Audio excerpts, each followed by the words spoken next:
Students, I hope आप सब ठीक होंगे। आज हम स्टार्ट करेंगे क्लास 11 केपी के book mathematics chapter 5 exercise 5.2 question number 1।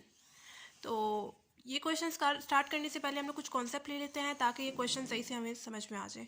तो बच्चों, अगर आप लोगों ने चैप्टर 5 से पहले चैप्टर 4 को नहीं किया हुआ तो मैं आप लोगों को सजेस्ट करूँगी कि आप लोग पहले चैप्टर 4 को कर लें, क्योंकि चैप्टर 5 में बहुत ज़्यादा कॉन्सेप्ट आपके पास चैप्टर 4 का यूज़ हो रहा है। ठीक है, तो अगर आप लोग चैप्टर 5 को अच्छी तरह से करना चाहते हैं तो पहले चैप्टर 4 को करना पड़ेगा। तो चैप्टर 4 का यहाँ पे दो कॉन्सेप्ट यूज़ हो रहे हैं इस एक्सरसाइज में, एक अर्थमेटिक सीक्वेंस का, उसी तरह ज्योमेट्रिक सीक्वेंस का, सेम उसी तरह arithmetic series and geometric series का कॉन्सेप्ट यूज़ हो रहा है यहाँ पे। ठीक है, तो पहले arithmetic series and geometric series को समझने के लिए पहले arithmetic sequence and geometric sequence को समझना पड़ेगा। ठीक है, पहले मैं अर्थमेटिक सीक्वेंस एंड सीरीज को समझेंगे, फिर ज्योमेट्रिक पे आते हैं। ठीक है, तो अर्थमेटिक सीक्वेंस को समझने के लिए मैंने आपको सीक्वेंस की एग्जांपल दी थी। अगर आपके पास सीक्वेंस है 1 3 5 7 अप टू 7, ऐसे ही आपके पास सीक्वेंस चलता जा रहा है। ठीक है, तो हमें कैसे पता चलेगा कि जो सा सीक्वेंस है वो आपके पास अर्थमेटिक सीक्वेंस ही है? हमें इसके डिफरेंस से पता चलेगा, क्योंकि हमें पता है अर्थमेटिक सीक्वेंस में हमारे पास क्या चीज़ मैटर करती है, डिफरेंस मैटर करता है। अगर डिफरेंस सेम है तो फिर वो अर्थमेटिक सीक्वेंस में है, वरना नहीं है। डिफरेंस कैसे सेम होगा? जैसे ये मेरे पास A1 है, ये A2 है, ये A3 है, ये A4 है। डिफरेंस हम लोग कैसे निकालते हैं? A2 में से प्रीवियस टर्म को सब्ट्रैक्ट करके मेरे पास डिफरेंस आता है। यानी A2 मेरे पास क्या है, 3 है, माइनस A1 मेरे पास क्या है, 1 है, 3 माइनस 1 मेरे पास क्या आ जाएगा, 2 आ जाएगा। उसी तरह नेक्स्ट के साथ करके देख लेते हैं। अगर मैं यहाँ पे A3 को चूज़ कर रही हूँ तो उससे प्रीवियस टर्म यानी A2 को सब्ट्रैक्ट करके मेरे पास डिफरेंस आएगा। A3 मेरे पास क्या है, 5 है, माइनस A2 मेरे पास क्या है, 3 है, 5 माइनस 3 मेरे पास क्या आ जाएगा, 2 आ जाएगा।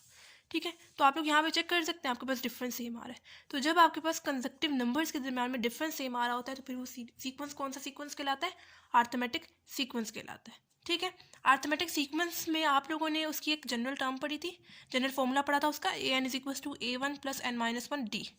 ठीक है, इस फॉर्मूले के थ्रू आप लोग nth टर्म कोई भी निकाल सकते हैं आसानी से। अब nth टर्म क्या होती है? इन डॉट में बच्चों आपके पास nth टर्म कोई भी टर्म हो सकती है, वो 8th टर्म भी हो सकती है, 9th टर्म भी हो सकती है, 100 टर्म भी हो सकती है। ठीक है, आप लोग इजीली इस n को आप लोगों ने रिप्लेस कर देना जो भी नंबर आपको फाइंड करना है उससे, और आगे भी डाटा में उसी के अकॉर्डिंग चेंजेस करनी, आपके पास आंसर आ जाएगा।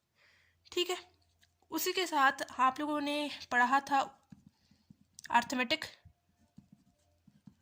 सीरीज़ को। ठीक है, अर्थमेटिक सीरीज़ में अगर मैं इसी सीक्वेंस की एग्जांपल दूँ, लेकिन जब मैं उसको सीरीज़ में लिखूंगी तो मेरे पास नंबर्स के दरमियान में प्लस का साइन आ जाएगा कुछ ऐसे। ठीक है, सीक्वेंस में आपके पास कोमा लगा हुआ है, लेकिन जब सीरीज़ में हम लोग लिखेंगे तो आपके पास दरमियान में प्लस का साइन आ जाएगा। ठीक है, अब इसमें भी डिफरेंस वाला काम सेम उसी तरह करना है। डिफरेंस क्या कैसे निकालेंगे? ये A1 टर्म है, A2 टर्म है, A3 टर्म है, ये 4 टर्म है। डिफरेंस कैसे निकालते हैं? A2 में से प्रीवियस टर्म यानी A1 को सब्ट्रैक्ट करके मेरे पास डिफरेंस आएगा। D is equal to A2 मेरे पास क्या आ रहा है, 3 आ रहा है, माइनस A1 मेरे पास क्या आ रहा है, 1 आ रहा है, 3 माइनस 1 मेरे पास क्या आ जाएगा, 2 आ जाएगा। आगे भी आप लोग चेक कर लें, आपके पास डिफरेंस सेम आएगा। तो जब बच्चों आपके पास डिफरेंस सेम आएगा तो फिर वो सीरीज़ कौन सी सीरीज़ कहलाएंगी? अर्थमेटिक सीरीज़ कहलाएंगी। अगर आपके पास डिफरेंस सेम नहीं आ रहा, सपोज यहाँ पे आपके पास 2 आ रहा है, आगे आप किसी के साथ चेक कर लेते हैं वहाँ पे आपके पास 3 आ रहा है, तो फिर आपके पास डिफरेंस सेम नहीं आएगा। तो जब डिफरेंस सेम नहीं आ रहा तो फिर वो अर्थमेटिक सीरीज़ में कैसे हो सकता है? ठीक है, अर्थमेटिक सीरीज़ में एंड अर्थमेटिक सीक्वेंस में दोनों में क्या चीज़ मैटर करती है? डिफरेंस मैटर करता है। डिफरेंस सेम होना ज़रूरी है। अगर डिफरेंस सेम नहीं तो फिर ना तो वो अर्थमेटिक सीक्वेंस में है, ना वो अर्थमेटिक सीरीज़ में। सीरीज़ में मैंने आपको बताया प्लस का साइन आता है, सीक्वेंस में आपके पास कोमा आता है। ठीक है, तो सम इनका फाइंड करने के लिए, अर्थमेटिक सीरीज़ का सम फाइंड करने के लिए आपके पास दो फॉर्मूले हैं। ठीक है, एक फॉर्मूला है SN is equal to n/2 A1 plus AN। ये वाला फॉर्मूला हम लोग कब यूज़ करते हैं? जब हमारे पास first term and last term given होती है। A1 हमारे पास फर्स्ट टर्म होती है एंड AN हमारे पास लास्ट टर्म होती है। ठीक है, और दूसरा फॉर्मूला है SN is equal to n/2 2A1 plus n-1D। दूसरा ये वाला फॉर्मूला हम लोग कब यूज़ करते हैं? जब हमारे पास सिर्फ फर्स्ट टर्म गिवन होती है, लास्ट टर्म हमें नहीं गिवन होती। जैसे इस केस में मुझे लास्ट टर्म नहीं ना गिवन, तो फिर मैं ये वाला फॉर्मूला यूज़ करूँगी। लेकिन अगर मुझे लास्ट टर्म, फॉर एग्जांपल यहाँ पे 100 लिखी हुई है, लास्ट टर्म मेरे पास कौन सी टर्म होती है? AN टर्म होती है। AN की जगह मैं लिखूँगी 100। ठीक हो गया, ये था हमारे पास arithmetic sequence and arithmetic series का कॉन्सेप्ट। अब आते हैं ज्योमेट्रिक सीक्वेंस पे। ठीक है, ज्योमेट्रिक सीक्वेंस को समझने के लिए अगर मैं आपको एक सीक्वेंस की एग्जांपल दूं, अगर आपके पास सीक्वेंस है 3 6 12 24 अप टू 7 है, ऐसे ही आपके पास आगे सीक्वेंस चलता जा रहा है। ठीक है, अब मुझे कैसे पता चलेगा ये ज्योमेट्रिक सीक्वेंस ही है? या अर्थमेटिक सीक्वेंस भी तो हो सकता है, उसी तरह हार्मोनिक सीक्वेंस भी तो हो सकता है। मुझे इसकी रेशियो से पता चलेगा, क्योंकि आपको पता है, आप लोगों ने चैप्टर 4 में पढ़ा था कि ज्योमेट्रिक सीक्वेंस में हमारे पास क्या चीज़ मैटर करती है? रेशियो मैटर करती है। जैसे अर्थमेटिक सीक्वेंस में हमारे पास क्या चीज़ मैटर करती थी? डिफरेंस मैटर करता था। उसी तरह ज्योमेट्रिक सीक्वेंस में हमारे पास रेशो मैटर करती है। रेशो का सेम होना जरूरी है ज्योमेट्रिक सीक्वेंस में। रेशो हम लोग कैसे निकालते हैं, ये A1 टर्म है, ये A2 टर्म है, ये A3 टर्म है, ये मेरे पास A4 टर्म है, अप टू सोन। रेशो हम लोग निकालते हैं A2 में से प्रीवियस टर्म यानी A1 को सब डिवाइड करके मेरे पास रेशो आएगी।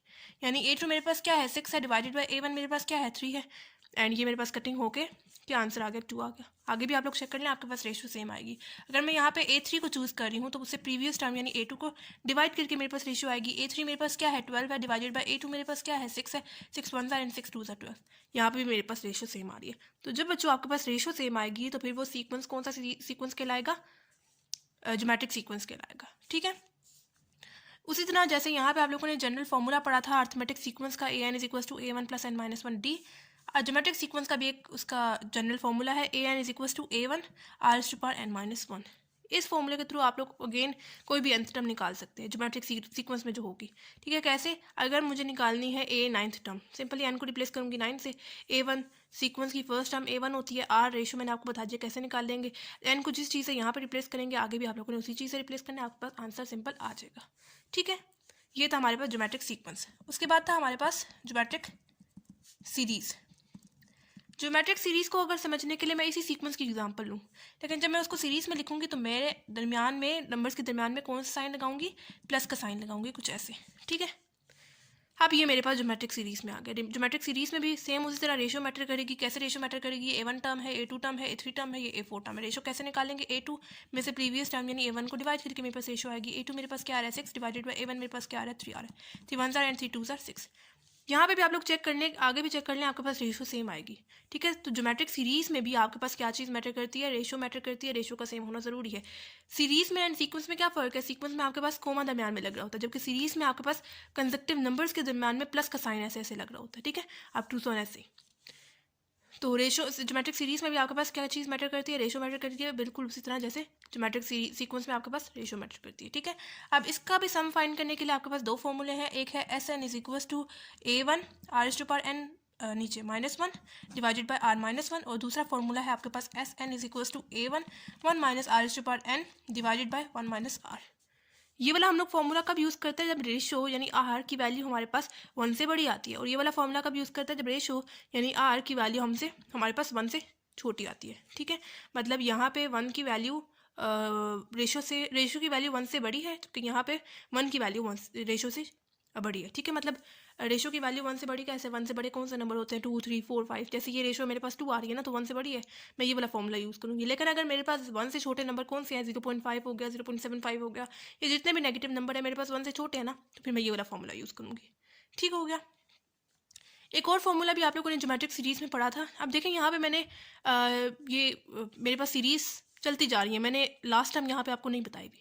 मतलब ये मेरे पास कौन सी सीरीज बना रही है, इनफाइनाइट ज्योमेट्रिक सीरीज बना रही है। इनफाइनाइट तो समझ में आती है कि जब लास्ट टाइम नहीं गिवन होती तो वो इनफाइनाइट सीरीज होती है। ठीक है, लेकिन मैं साथ ज्योमेट्रिक सीरीज क्यों लगा रही हूँ, क्योंकि मुझे पता है कि यहाँ पे क्या चीज़ मैटर करती है, रेशो मैटर कर रही है, और रेशो जब मैटर कर रही होती है तो फिर वो सीरीज कौन सी सीरीज कहलाती है, ज्योमेट्रिक सीरीज कहलाती है। इस वजह से मैं कह रही हूँ कि मेरे पास यहाँ पे कौन सी सीरीज आ रही है, इनफाइनाइट ज्योमेट्रिक सीरीज। इसका सम फाइंड करने के लिए आपके पास एक फॉर्मूला है SN is equal to A1 divided by 1 minus R। ठीक है, ठीक है, तो कौन कौन से दो फॉर्मूले पढ़े हैं, एक पढ़ा है आप लोगों ने जब रेशो की वैल्यू 1 से बड़ी होगी, ये वाला फॉर्मूला यूज़ करेंगे। A1 मतलब जो सीरीज होंगी उसकी फर्स्ट टर्म होगी, रेशो मैंने आपको बताया कैसे निकालेंगे, वो पुट करेंगे, आपके पास आंसर आ जाएगा। उसी तरह ये वाला फॉर्मूला कब यूज़ करते हैं, जब 1 की वैल्यू बड़ी आती है रेशो से, मतलब रेशो की वैल्यू 1 से छोटी होती है। ठीक है, और एक और फॉर्मूला भी हम लोगों ने पढ़ा है इनफाइनाइट ज्योमेट्रिक सीरीज का। ठीक है, इनफाइनाइट ज्योमेट्रिक सीरीज का ये फॉर्मूला है SN is equal to A1 divided by 1 minus R। ठीक है, मतलब हमारे पास यहाँ पे लास्ट टाइम नहीं गिवन, इस वजह से ये इनफाइनाइट सीरीज है। कौन सी सीरीज है, इनफाइनाइट ज्योमेट्रिक सीरीज है, क्योंकि यहाँ पे रेशो मैटर कर रही है, इस वजह से मैंने साथ ज्योमेट्रिक सीरीज का वर्ड यूज़ किया। इनफाइनाइट ज्योमेट्रिक सीरीज का सम फाइंड करने के लिए, उसका सम फाइंड करने के लिए भी हमारे पास, और यहाँ पे इन्फिनिटी का साइन ऐसे शो करेंगे। ठीक है, इनफाइनाइट सम फाइंड कर देना, इस वजह से ये इन्फिनिटी का साइन सिंबल होता है। ठीक है, तो S infinity sum of infinity find करने के लिए ये formula A1 divided by 1 minus R। ठीक हो गया। अभी हम लोग क्वेश्चंस को सॉल्व करते हैं, फिर हमें ज़्यादा अच्छे तरीके से समझ में आ जाएगी। ठीक है, क्वेश्चन नंबर 1 हमारे पास है सम टू एन टर्म्स। अच्छा, यहाँ पे बच्चे अक्सर कंफ्यूज हो जाते हैं कि किस एक्सरसाइज में पेपर में क्वेश्चन आएगा। ठीक है, जैसे जो एक्सरसाइज 5.1 हम लोगों ने की थी उसमें भी सेम इसी तरह का क्वेश्चन था। अब हम लोग कैसे डिफ्रेंशिएट कर पाएंगे, जो आपके पास 5.1 का क्वेश्चन था ना, अगर मैं आपको बताऊं, ये लास्ट क्वेश्चन है जो हम लोगों ने पिछली वीडियो में किया था, ठीक है। ये 5.1 का क्वेश्चन नंबर 6 है, ठीक है। मैं आपको डिफ्रेंशिएट करना बता रही हूँ कैसे आप लोग पेपर में डिफ्रेंशिएट कर पाते हैं कि कैसे किस एक्सरसाइज में से क्वेश्चन आया, ठीक है। जो एक्सरसाइज 5.1 में से क्वेश्चन था ना, उसमें सिर्फ आपके पास अरिथमेटिक सीरीज आ रही थी, ठीक है ना। वो ज्योमेट्रिक सीरीज में ना, ये मतलब जो सीरीज आपके पास गिवन थी, जो क्वेश्चन आपके पास गिवन था, वो आपके पास ना अरिथमेटिक सीरीज में बन रहा था ना ज्योमेट्रिक सीरीज में बन रहा था, ठीक है। तो हम लोगों ने क्या किया, उस एक सीरीज को हम लोग 3 सीरीज में, जितनी भी आपके पास पॉसिबल सीरीज बन रही थी, हम लोगों ने उसमें उसको स्प्लिट कर देते थे और उनकी nth टर्म निकाल के उनका वापस से जैसे भी प्रोडक्ट के फॉर्म में है, डिवाइड फॉर्म में, उसको वापस लिखते थे। हमारे पास इक्वेशन नंबर 1 की nth टर्म आ जाती थी, ठीक है। मतलब एक्सरसाइज 5.1 के सारे क्वेश्चंस में मेरे पास सिर्फ एक ही सीरीज इन्वॉल्व हो रही थी, जो कि अरिथमेटिक सीरीज थी। वहाँ पे ज्योमेट्रिक सीरीज का कोई रोल नहीं था, ठीक है। जबकि 5.1 एक्सरसाइज 5.1 में आपके पास एक सीरीज जो बनेगी वो आपके पास अरिथमेटिक सीरीज बनेगी, जबकि दूसरी सीरीज आपके पास बनेगी ज्योमेट्रिक सीरीज। इस वजह से स्टार्ट में मैंने आपको दोनों सीरीज के बारे में बता दिया, ठीक है। अभी हम लोग क्वेश्चंस को सॉल्व करते हैं, फिर आपको समझ में आएगी कैसे हम लोग इसको सॉल्व करेंगे। तो अब ये जो सा आपको फर्स्ट पार्ट गिवन है 1.2 + 2.2 का स्क्वायर प्लस 3.2 का क्यूब प्लस 4.2 का पावर 4 अप टू सो ऐसे ही मेरे पास आगे सीरीज चलती जा रही है, ठीक है। अब आप लोग पहले चेक कर लें, ये जो सी सीरीज, इसको आप लोग बेशक इक्वेशन नंबर 1 का नाम दे दें, ठीक है। जो सी इक्वेशन नंबर 1 है, ये कौन सी सीरीज बना रही है, अरिथमेटिक सीरीज बना रही है, ज्योमेट्रिक सीरीज बना रही है। अब मैं यहाँ अरिथमेटिक सीरीज में आपके पास क्या चीज़ मैटर करती है, डिफरेंस मैटर करता है। ज्योमेट्रिक सीरीज में आपके पास रेशियो मैटर करती है।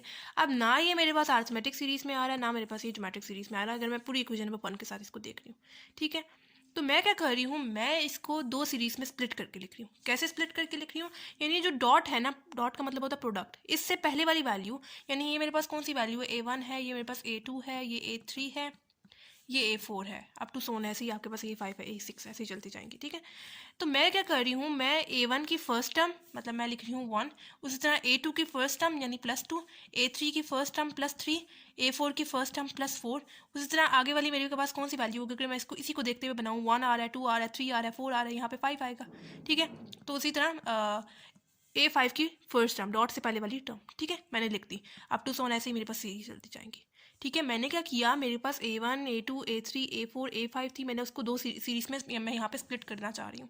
एक मैं बनाऊँगी जो कि मेरे पास बनेंगी अरिथमेटिक सीरीज में, और जो दूसरी मैं बनाऊंगी वो मेरे पास ज्योमेट्रिक सीरीज में बनेगी, ठीक है। कैसे बनेगी मैं अभी आपको बताती हूँ, ठीक है। दूसरी जो सीरीज में बना रही हूँ, मैं डॉट के बाद वाली टर्म को ले रही हूँ, यानी यहाँ पे मेरे पास A1 में मेरे पास डॉट के बाद वाली टर्म कौन सी है, 2 है, लिखूंगी, प्लस A2 में मेरे पास डॉट के बाद वाली टर्म कौन सी है, 2 स्क्वायर है, लिखूंगी, प्लस A3 में मेरे पास डॉट के बाद वाली टर्म कौन सी है, 2 क्यूब है, लिखूंगी, प्लस A4 में मेरे पास डॉट के बाद वाली टर्म कौन सी है, 2 4 है, प्लस उसी तरह A5 में, इसी को देखते हुए अगर मैं A5 की टर्म लिखूँ, यहाँ पे 2 है, यहाँ पे 2 का स्क्वायर, यहाँ पे 2 का क्यूब, यहाँ पे 2 की पावर 4, यहाँ पे 2 की पावर 5 आएगी, ठीक है। इसी को देखते हुए मैंने नेक्स्ट टर्म भी बता दी आपको समझाने के लिए, ठीक है। यानी मैंने इक्वेशन नंबर 1 को 2 सीरीज में स्प्लिट करके लिख दिया। क्यों मैंने 2 सीरीज में क्यों स्प्लिट करके लिखा, मैं यहाँ से भी डायरेक्ट सॉल्व कर सकती थी, यहाँ पे मैं डायरेक्ट नहीं सॉल्व कर सकती, क्योंकि ये वाली जो सीरीज है ना मेरे पास अरिथमेटिक सीरीज में आ रही है, ना मेरे पास ज्योमेट्रिक सीरीज में आ रही है, ना मेरे पास यहाँ पे डिफरेंस सेम आ रहा है कि ये अरिथमेटिक सीरीज में आए, ना ये यहाँ पे मेरे पास रेशियो सेम आ रही है कि यहाँ पे ये ज्योमेट्रिक सीरीज में आए। तो मैंने क्या किया, उस एक सीरीज को मैंने 2 सीरीज में स्प्लिट करके लिख दिया, ठीक है। एक जो मैंने सीरीज बनाई उसमें मैंने A1 मतलब सबकी डॉट से पहली वाली टर्म ले ली, ठीक है, और जो दूसरी मैंने सीरीज बनाई उसमें मैंने डॉट के बाद वाली टर्म ले ली, ठीक है। जो हम लोगों ने अभी जो मैंने आपको पीछे एक्सरसाइज 5.1 का क्वेश्चन नंबर 6 दिखाया था, ये देखें आप लोग, उसमें भी तो हम लोगों ने यही काम किया था ना। एक सीरीज़ को हम लोगों ने इक्वेशन नंबर 1 को 3 सीरीज़ में हम लोगों ने स्प्लिट करके लिख दिया था। उनका जो आंसर आया था उनका वापस से प्रोडक्ट लिया, मतलब यहाँ पे प्रोडक्ट की फॉर्म में था, इस वजह से प्रोडक्ट लिया। अगर डिवाइड फॉर्म में होता फिर डिवाइड कर लेते, ठीक है। एंड उसके बाद इक्वेशन नंबर 1 की हमारे पास nth टर्म आ गई, ठीक है। तो उसी तरह यहाँ पे मैं डायरेक्ट इक्वेशन नंबर 1 को लेते हुए मैं नहीं यहाँ पे सॉल्व कर सकती थी, इस वजह से मैंने इसको 2 सीरीज़ में स्प्लिट करके लिख दिया। अब ये जो सीरीज़ मेरे पास आ रही है वो अरिथमेटिक सीरीज़ में आ रही है, एंड ये वाली जो सीरीज़ है वो मेरे पास ज्योमेट्रिक सीरीज़ में आ रही है। कैसे आ रही है, यहाँ पे मेरे पास आप लोग चेक कर लें डिफरेंस मैटर करेगा, एंड यहाँ पे आप लोग चेक कर लें यहाँ पे आपके पास रेशियो मैटर करेगी। कैसे करेगी, ये मेरे पास A1 टर्म है, ये A2 टर्म है, ये A3 टर्म है, ये A4 टर्म है, ये मेरे पास A5 टर्म है। रेशियो डिफरेंस हम लोग कैसे निकालते हैं, A2 में से प्रीवियस टर्म यानी A1 को सब्ट्रैक्ट करके मेरे पास डिफरेंस आता है। A2 मेरे पास क्या आ रहा है, 2 आ रहा है, माइनस A1 मेरे पास क्या आ रहा है, 1 आ रहा है, तो -1 मेरे पास क्या हो जाएगा, 1 हो जाएगा। यानी यहाँ पे डिफरेंस मेरे पास क्या आ रहा है, 2 आ रहा है। आगे भी चेक कर लेते हैं क्या ओवरऑल हमारे पास डिफरेंस सेम आ भी रहा है कि नहीं आ रहा, ठीक है। तो अगर मैं यहाँ पे A3 को चूज़ कर रही हूँ तो सिर्फ प्रीवियस टर्म यानी A2 को सब्ट्रैक्ट करके मेरे पास डिफरेंस आएगा। D इक्वल्स टू A3 मेरे पास क्या है, 3 है, माइनस A2 मेरे पास क्या है, 2 है, 3 - 2 मेरे पास क्या आ जाएगा, 1 आ जाएगा। तो आप लोग चेक कर लें, यहाँ पे डिफरेंस सेम आ रहा है। तो जब डिफरेंस सेम आ रहा होता है तो फिर वो सीरीज़ कौन सी सीरीज़ कहलाती है? अरिथमेटिक सीरीज़ कहलाती है। अब मुझे यहाँ पे nth टर्म फाइंड करनी है, तो मैं यहाँ पे अरिथमेटिक सीक्वेंस का जनरल फॉर्मूला यूज़ कर रही हूँ, an is equal to a1 plus n-1 d। ठीक है, यही जनरल फॉर्मूला मैंने आपको बताया था ना, देखिए ये अरिथमेटिक सीक्वेंस का। ठीक है, nth टर्म मैं आसानी से इस फॉर्मूले के थ्रू निकाल सकती हूँ। मैंने यहाँ पे फॉर्मूला पुट किया, अब वैल्यूज़ पुट करते हैं। an is equal to a1 series की फर्स्ट टर्म होती है, पुट करेंगे, प्लस एन को जब मैंने पीछे नहीं रिप्लेस किया तो आगे भी नहीं रिप्लेस करूंगी। डी आपको मैंने बता दिया कैसे निकालेंगे, 1 आ रहा है। A n is equal to 1 plus 1 multiply होगा इन दोनों टर्म्स के साथ, तो आपके पास n-1 ही आएगा। ए एन इज इक्वल टू +1 है, -1 कैंसिल आउट होकर आपके पास ए एन टर्म क्या आ गई, n आ गई। ठीक है, तो यहाँ पे हम लोगों ने निकाल लिया nth टर्म। अब इसकी बारी है। अब ये जो सेकंड सीरीज़ है वो मैंने आपको बताया था किस में आ रही है, ज्योमेट्रिक सीरीज़ में आ रही है। मुझे कैसे पता है ज्योमेट्रिक सीरीज़ में आ रही है?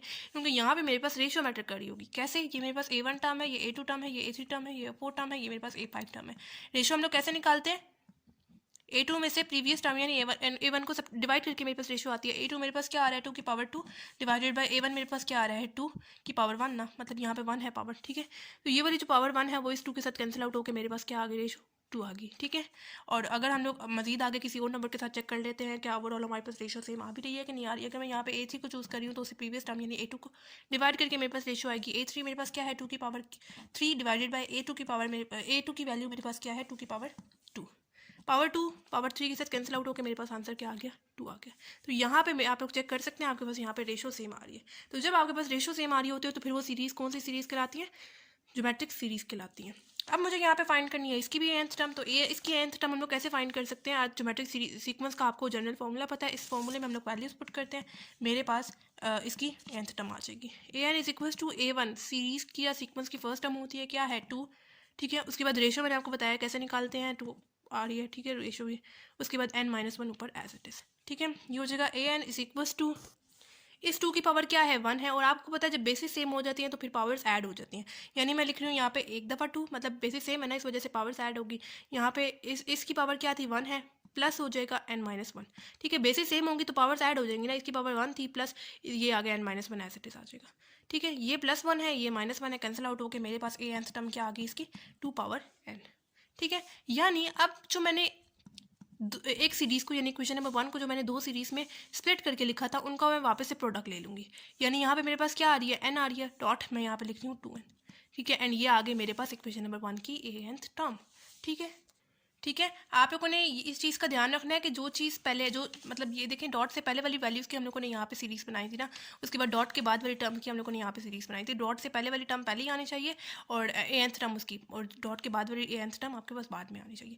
यानी इक्वेशन नंबर 1 की nth टर्म हमारे पास क्या आ गई, n डॉट 2 पावर n।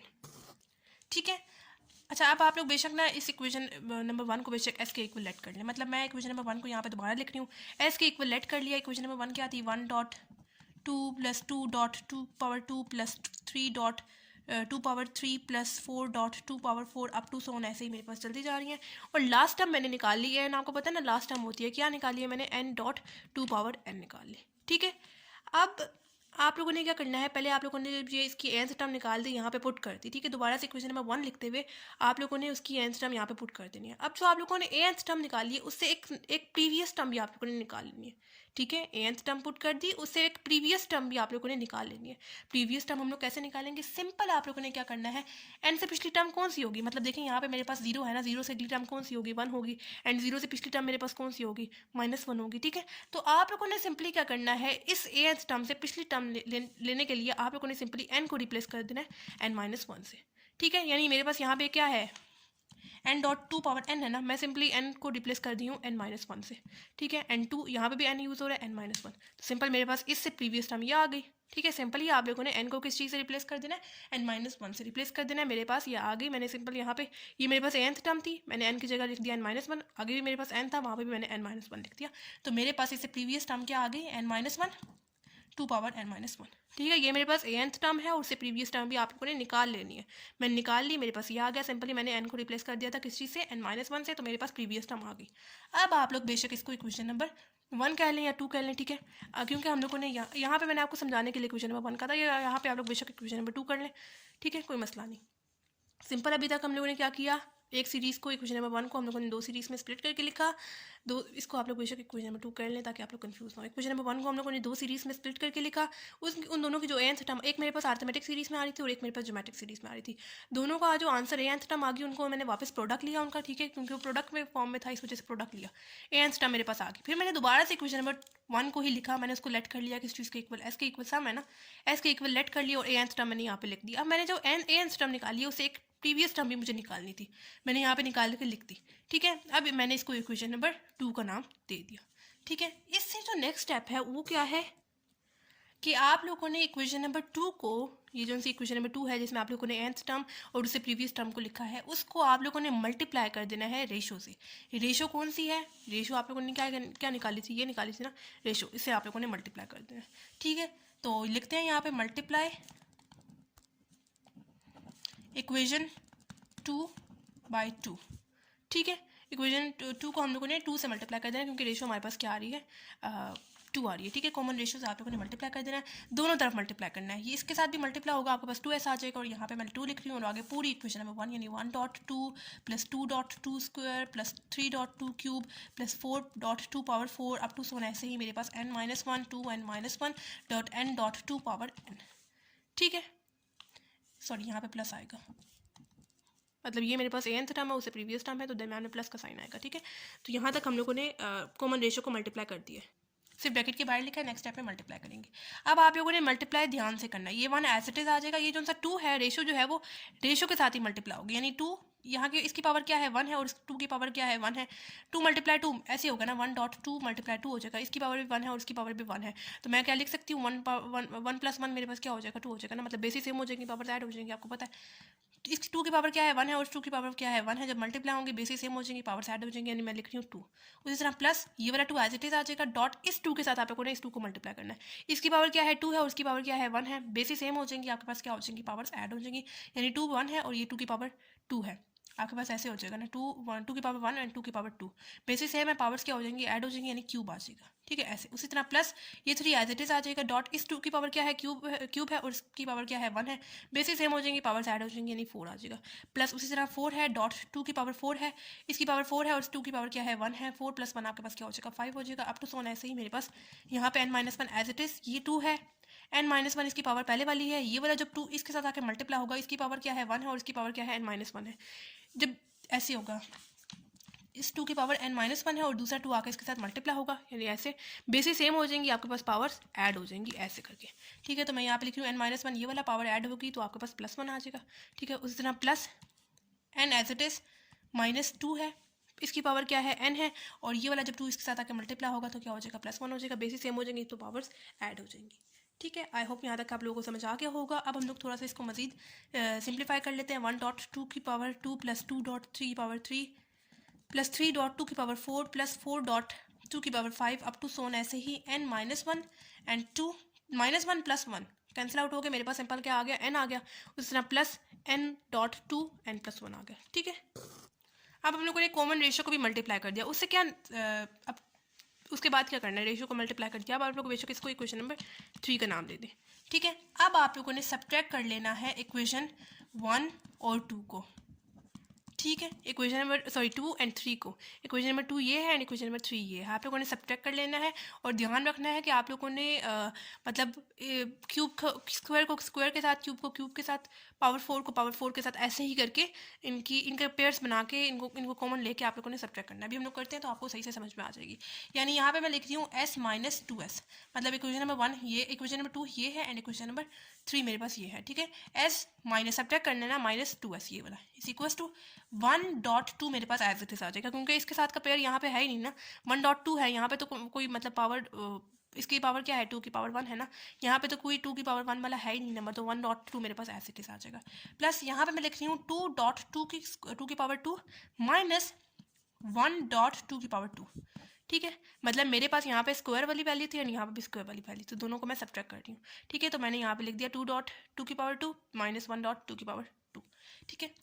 उसके बाद है प्लस 3.2 की पावर क्यूब, उसके बाद लिख रही हूँ माइनस 2 की पावर क्यूब, ठीक है। क्यूब वाली वैल्यू इसको मैंने पेयर बना लिया। अब मैं लिख रही हूँ आगे प्लस 4.2 की पावर 4 माइनस 3 डॉट 2 की पावर 4, ऐसे मैंने पेयर बना दिया, ठीक है। अप टू सो ऑन ये ऐसे ही चलता जाएगा। अब यहाँ पे देखें इक्वेशन नंबर 2 में, यहाँ पे आपके पास पावर n है। पिछले वाली वैल्यू आप लोग बेशक छोड़ दें क्योंकि आपके पास ऐसे ही सीरीज आगे चलती जाएंगी, हम लोग सारी नहीं लिखेंगे, ठीक है।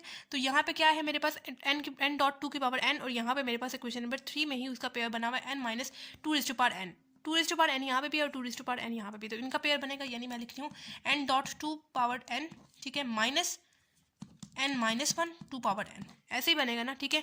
उसके बाद माइनस आगे वाली वैल्यू, ये जो सी लास्ट वैल्यू है यहाँ पे इसका पेयर नहीं है ना, तो ये एज इट इज आ जाएगा, यानी n dot 2 power n plus 1, ठीक है। माइनस का साइन लगेगा, ठीक है, क्योंकि हम लोग सब्ट्रैक्ट कर रहे हैं ना।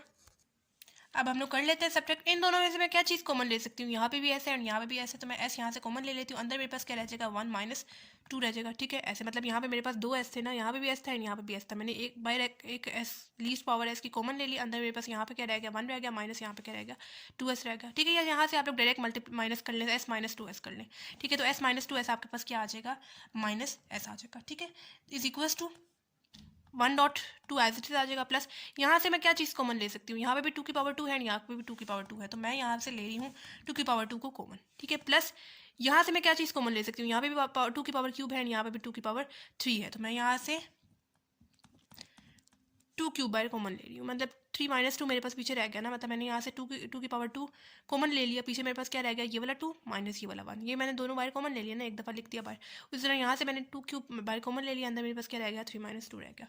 प्लस यहाँ से मैं क्या कॉमन ले सकती हूँ, तो यहाँ पे भी 2 की पावर 4 है, यहाँ पे भी 2 की पावर 4 है, कॉमन ले लिया, ठीक है। अंदर मेरे पास क्या रह गया 4 माइनस ये वाला 3, अप टू सो ऑन ऐसे ही मेरे पास जो है वो सीरीज चलती जाएंगी।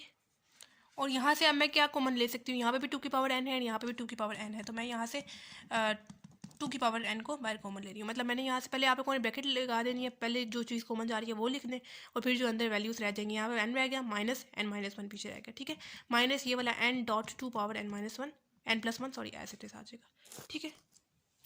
ये वाला माइनस एज इट इज आ जाएगा, is equals to 1 dot 2 as it is plus 2 minus 1 आपके पास क्या हो जाएगा 1 हो जाएगा, ठीक है। एंड 2 पावर 2 प्लस 3 माइनस 2 आपके पास क्या हो जाएगा 1 हो जाएगा, 2 की पावर 3 प्लस 4 माइनस 3 आपके पास क्या हो जाएगा 1 हो जाएगा, 2 की पावर 4। ऐसे ही आप तो सोना आपके पास चलती जाएंगी।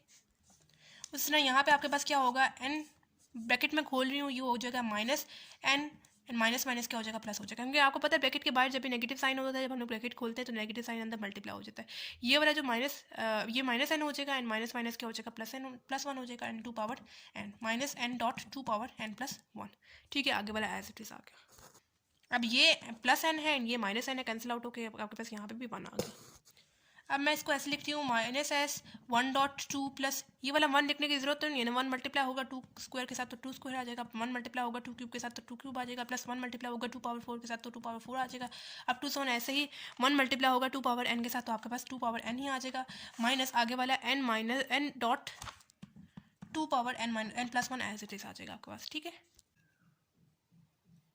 अच्छा जी, यहाँ तक करने के बाद अब यहाँ पे ये जो सी इतना सा एरिया है, ठीक है, यहाँ पे अब आपके पास ज्योमेट्रिक सीरीज़ का फॉर्मूला इस्तेमाल हो रहा है, ठीक है। हमेशा ऐसा होगा कि जब आप लोग मल्टीप्लाई कर देंगे कॉमन रेशियो को, सब्ट्रैक्ट कर लेंगे उसको, उसके बाद यहाँ तक जब आप लोग आ जाएंगे, मतलब कुछ कॉमन जा रहा हो यहाँ से, यहाँ पे तो जैसे 1 आ गया ना, 1 को मल्टीप्लाई करेंगे आपको ये आ जाएगी, ये टर्म आ जाएगी। लेकिन कुछ केसेस में आपके पास जैसे नंबर आ जाते हैं 2 3 4 ऐसे करके आ जाते हैं, तो आप लोग कॉमन लेना पड़ता है, ठीक है। तो आप लोग कॉमन ले लेंगे अगर किसी क्वेश्चन में आ जाए। कॉमन लेने के बाद आप लोग के पास हमेशा ज्योमेट्रिक सीरीज़ का एक फॉर्मूला ज़रूर इस्तेमाल होगा, ठीक है। तो यहाँ पे मेरे पास ज्योमेट्रिक सीरीज़ इन्वॉल्व हो रही है, मुझे कैसे पता चले जहाँ पे मेरे पास ज्योमेट्रिक सीरीज़ इन्वॉल्व हो रही है।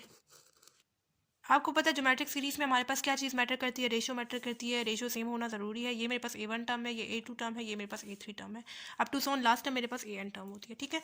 तो रेशियो हम लोग कैसे निकालते हैं, A2 में से प्रीवियस टर्म यानी A2 में से प्रीवियस टर्म यानी A1 को डिवाइड करके मेरे पास रेशियो आएगी। A2 मेरे पास क्या है, A2 मेरे पास क्या है 2 पावर 2 है, ठीक है। उस तरह A1 मेरे पास क्या है 2 है, ठीक है, 2 पावर 1 है, 1 जो है ऊपर वाले 2 के साथ कैंसिल आउट होकर मेरे पास क्या आ गई रेशियो 2 आ गई, ठीक है। उस तरह A3 मेरे पास क्या है 3 है, पावर 3 है। उस तरह A2 मेरे पास क्या है पावर 2 है, तो 2 3 के साथ कैंसिल आउट होकर आपके पास क्या आ गया, रेशियो क्या आ गई 2 आ गई। यानी रेशियो की वैल्यू आपके पास 1 से बड़ी आ रही है, तो जब रेशियो की वैल्यू 1 से बड़ी आ रही होती है तो फिर आप लोग ये वाला फॉर्मूला इस्तेमाल करेंगे, ठीक है। सिंपल मैं यहाँ पे लिख रही हूँ माइनस एस, यहाँ पे मैं पहले फॉर्मूला लिख रही हूँ, नेक्स्ट स्टेप में मैं यहाँ पे फॉर्मूले में वैल्यू पुट करूँगी, यानी फॉर्मूला इस्तेमाल हो रहा है A1 r⁻n - 1 divided by r - 1, ठीक है, -2 डॉट 2 पावर n प्लस 1, ठीक है। ये हो जाएगा minus S is equal to, formula में वैल्यू पुट करते हैं, A1 टर्म क्या है 2 है, पुट करेंगे, रेशो क्या आ रही है, अभी हम लोगों ने पीछे निकाली थी 2 आ रही थी ना, देखिए 2 आ रही थी, पुट की power N as it is -1 divided by ratio क्या आ रही थी 2 आ रही थी -1 as it is minus N dot 2 power N plus 1। ठीक है, minus S is equal to ये हो जाएगा 2 power N -1 divided by N 2 -1 मेरे पास क्या आ जाएगा 1 minus N dot 2 power N plus 1। नीचे अगर 1 हो तो उससे कोई फर्क नहीं पड़ता, लेकिन अगर यही 1 ऊपर हो तो उससे फर्क पड़ता है। ये हो जाएगा 2 power N -1 N minus N dot 2 power N plus 1। ठीक है, ऐसे हो जाएगा minus S is equals to, अब मैं इस 2 को दोनों टर्म्स के साथ अंदर मल्टीप्लाई कर रही हूँ, इसके साथ मल्टीप्लाई करूँगी 2 डॉट 2 पावर एन हो जाएगा, माइनस एस के साथ मल्टीप्लाई करूँगी 2 हो जाएगा minus N dot 2 power N plus 1 हो जाएगा। ठीक है, minus S is equals to, यहाँ पे देखिए बेसिस सेम है तो क्या मैं इसको ऐसे लिख सकती हूँ, उसकी पावर क्या है 1 है, एन प्लस 1 या 1 प्लस एन लिखते हैं। ठीक है, -2 minus N dot 2 power N plus 1। ठीक है, मैं लिख रही हूँ minus S is equals to 2n+1 minus N dot 2n+1, मतलब मैंने इसको और इसको इकट्ठे करके लिख दिया ताकि मैं यहाँ से n+1 को कॉमन ले सकूँ, बाकी -2 को मैंने बाद में ऐसे करके लिख दिया। ठीक है, तो यहाँ पे अब ये वाला नेगेटिव साइन जो है उसको दूसरी तरफ शिफ्ट कर दें, यानी यहाँ से आप लोग नेगेटिव साइन लेंगे तो दूसरी तरफ आ जाएगा, यानी एस हो जाए, ये सिंपल एस हो जाएगा, ये जो नेगेटिव साइन है दूसरी तरफ आएगा, तो या आप लोग बेशक पोजीशन इसकी चेंज कर दें, इस एस को इस तरफ ले आए और इस साइड टर्म को दूसरी तरफ ले जाए, क्योंकि हमें इसका जो आंसर है सम फाइंड करना है, सम पॉजिटिव हमें फाइंड करना है, ये नेगेटिव साइन हमें नहीं चाहिए।